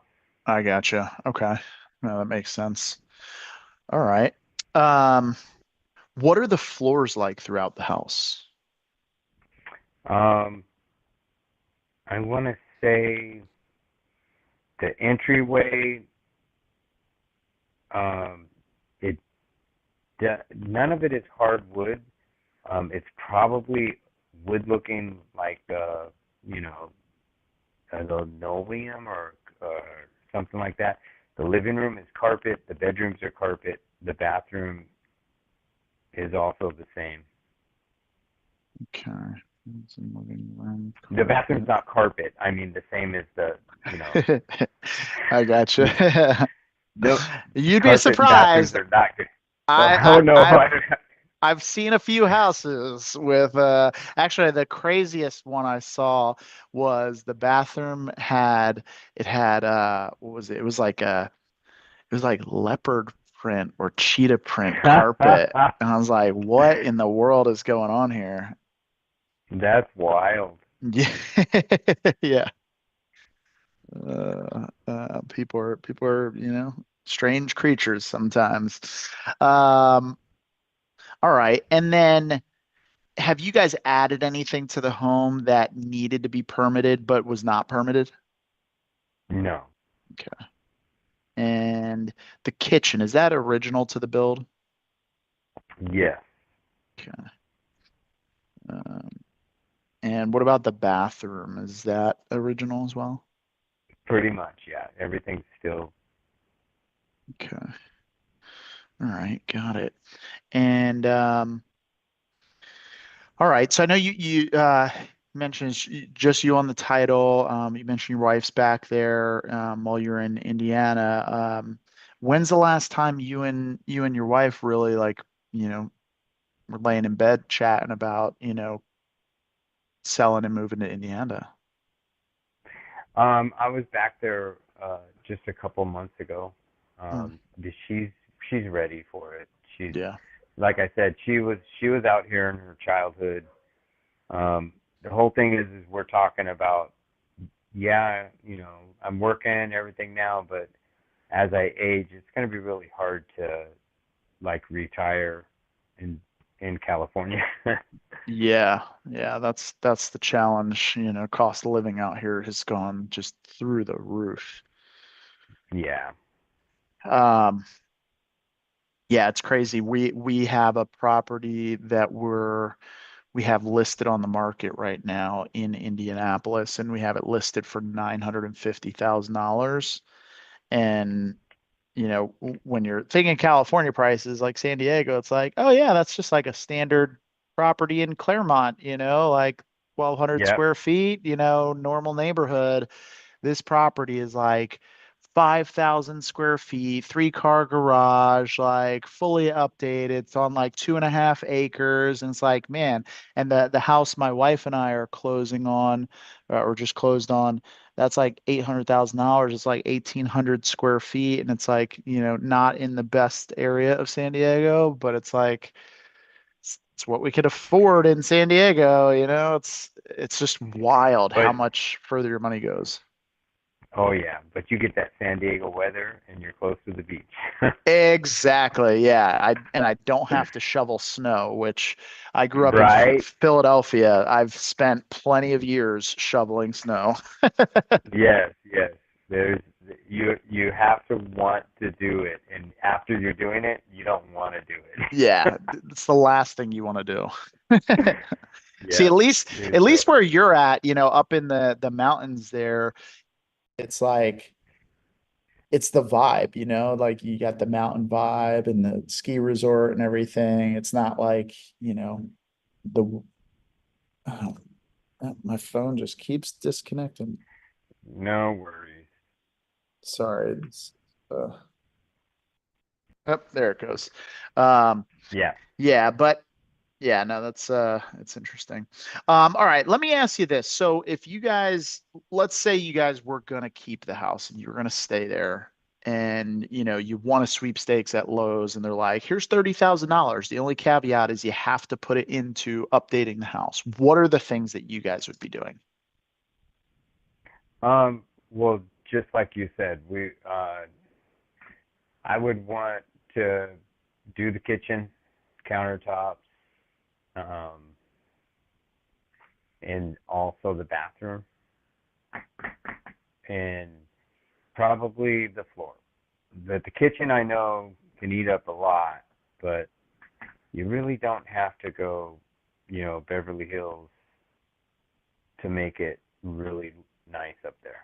Yeah, got it. Okay. All right.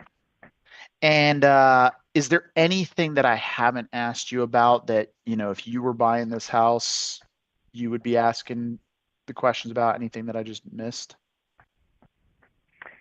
No, we pretty much covered it. That's about it. Okay. All right, perfect. And then how's your son that lives out here? How's he feel about you guys moving out to Indy? Well, he's like, you know what? He understands sometimes you have to do, and I'm really close with him. He's so successful. He lives up in Villa Verde, Mhm. and it's just he's 5 minutes from his business. His wife is 5 minutes from her business.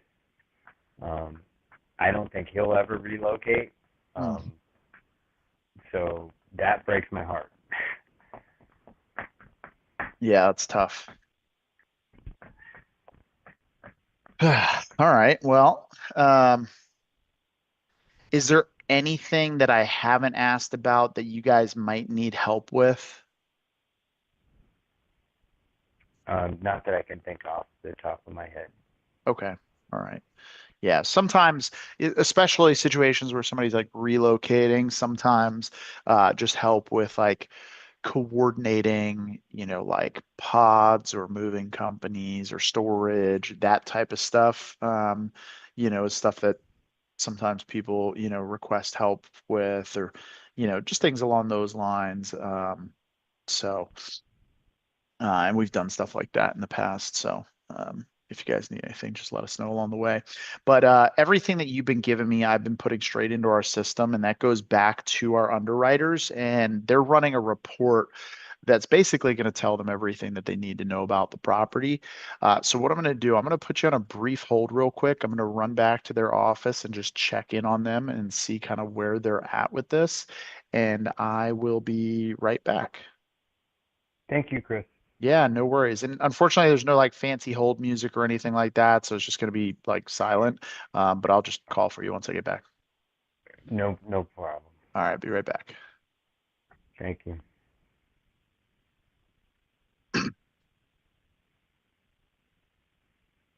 All right, did I hang up on you? Good. Okay, so let's see. So Mountain Town 2-1, 1,100 square feet. Let's see here. Mm-mm-mm.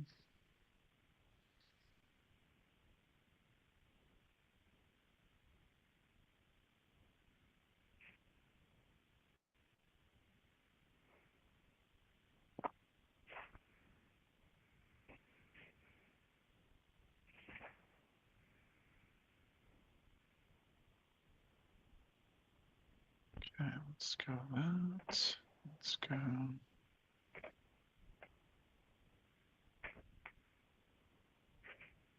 much did he say he wanted?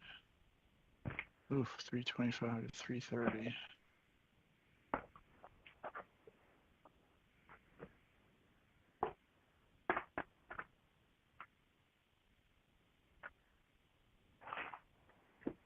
There's a 2-1, 875 square feet. That is, not really updated. It's been painted and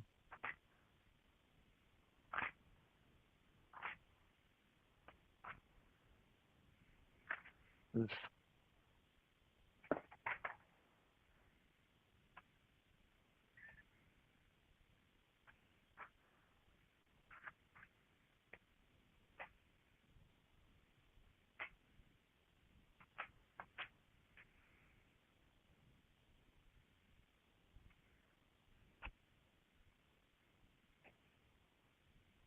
Hey, Mark, you still there? Yes. All right. So I actually don't have good news or bad news for you. There was a couple other questions that I missed that they had for me. Do you know how old the windows are? Those original? I don't know. I know that they're dual pane. I don't know. I'm sorry. Okay. Are they vinyl? Do you know? Yeah, they're fine. I think they're. I wouldn't be certain on that either, but Okay. they're nice. They're in good shape. They're dual pane. They're Okay. clean. I imagine they've been replaced. To tell you the truth, I can't imagine them being this clean and being that old. Okay. Got it. After thinking about it, yeah. Okay. All right. Perfect. And then what about the electrical panel box? Do you know whether that's been updated? I don't know if it's been updated. I know that we don't have any problems with electrical. Okay. All right. You know. Got it. Okay. And let's see here. Other than the mortgage, are there any other liens on the property that you're aware of? Well, the figure I gave you would do both. We had an adjustment during COVID, but that covers both. Okay. The dollar, yeah. Got it. Was that like a forbearance where they put like a chunk at the end of your mortgage, or was it like Correct.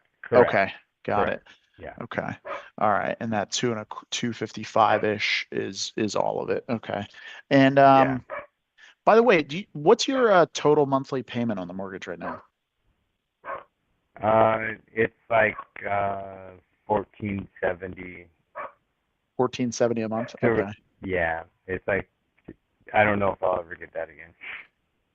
Yeah, that's, I mean, 3% interest rates. I don't know if 3% interest rates are coming back anytime soon. So Right. that's, yeah, that's tough, but, okay. And then, so if we get the, whether it's us or you sell the property, you get what you're looking for. What's the plan out in Indy? Are you guys, buying a home out there? Are you going to live with family, or what's kind of the Yeah, goal? we're gonna probably end up buying out here. I'll probably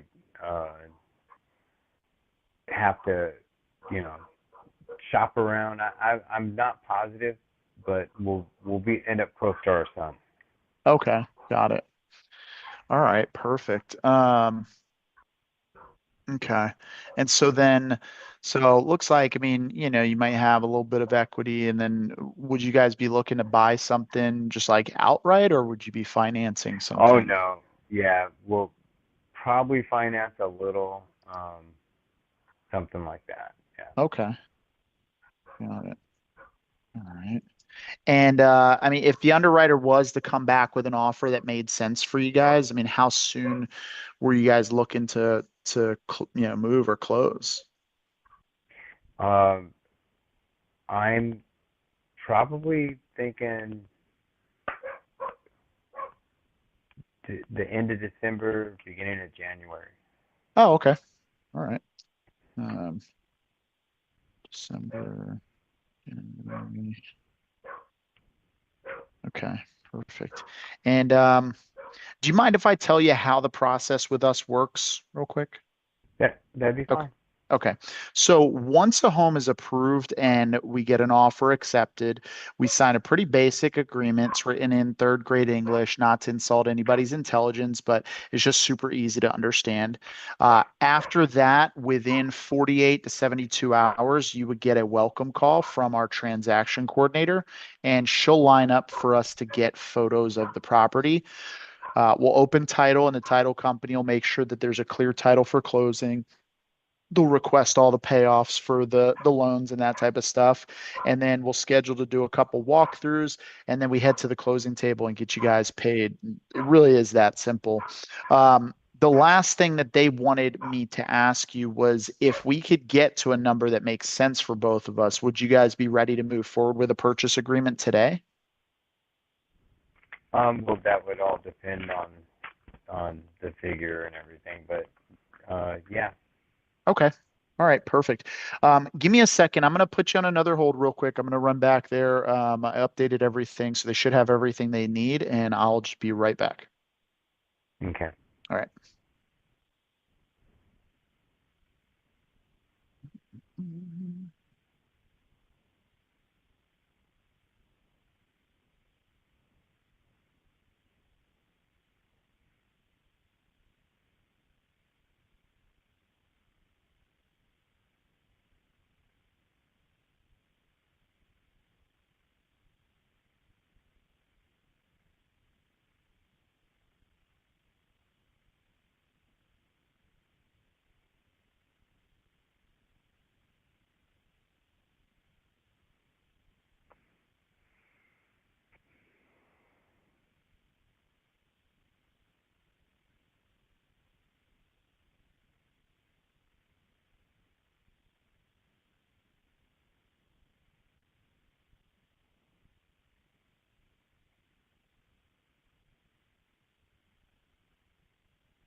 Hmm.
Long days on market up here.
All right, Mark, you there?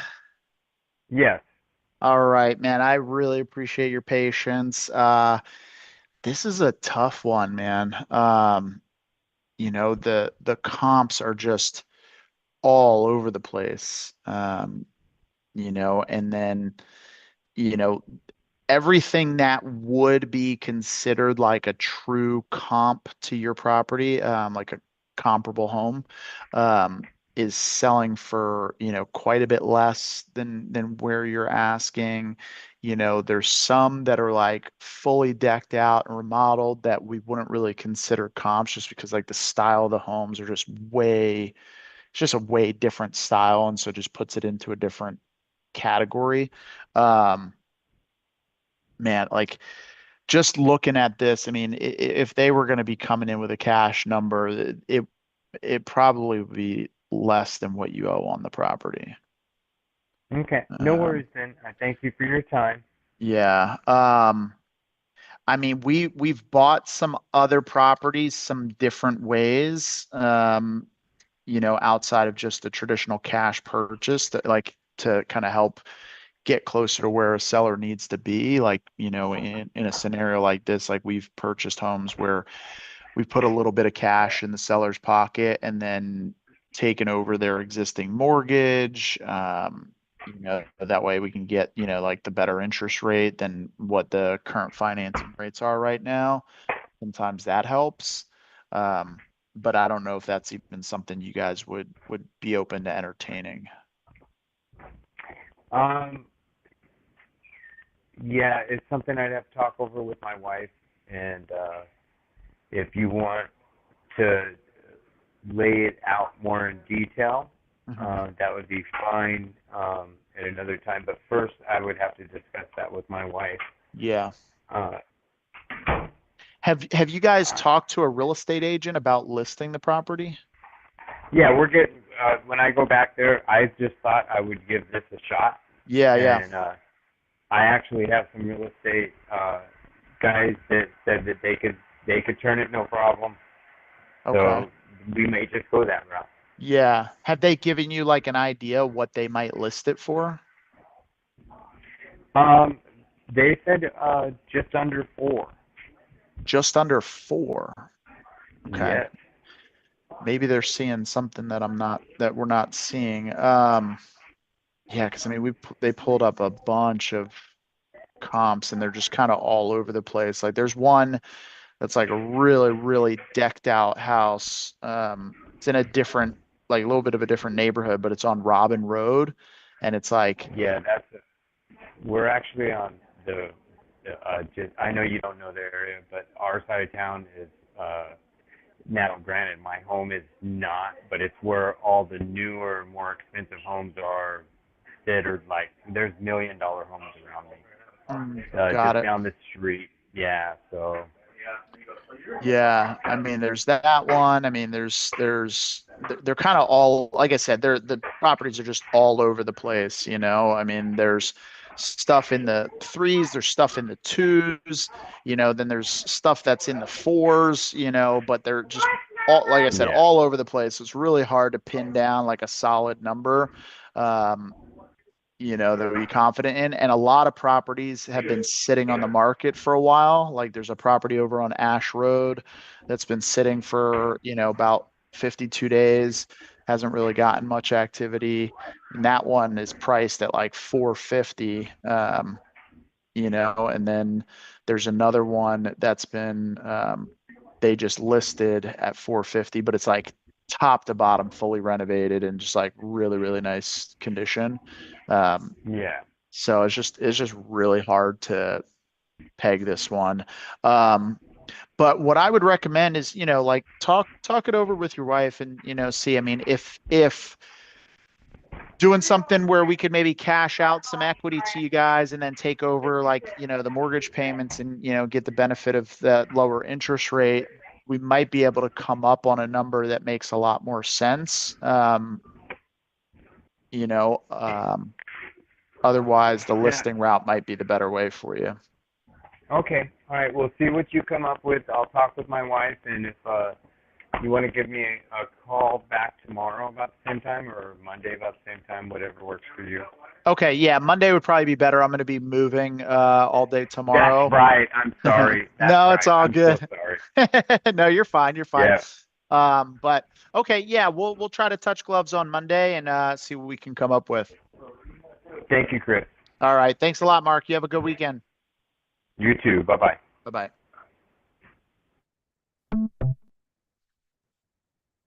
All right. Yeah, these mountain towns, like these houses, all the houses are unique and they're just all over the freaking place. Um, yeah, and he wants every bit of retail on that. Mm-mm-mm. All right, guys. Well, I have to wrap it up here tonight. I gotta get home and pick up this U-Haul because we're moving into the new place.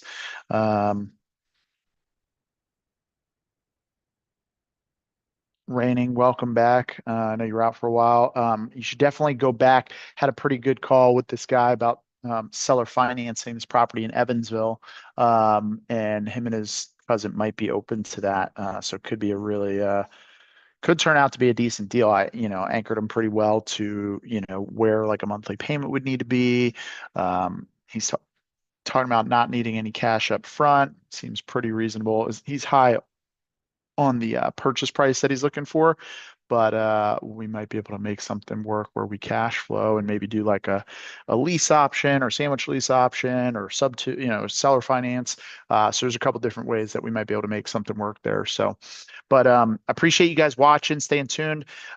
Hit the like button, hit the notification bell, subscribe to the channel if you guys have not already subscribed, where we make real estate investing easy. And we'll see you guys on the next one. I'll be back next week.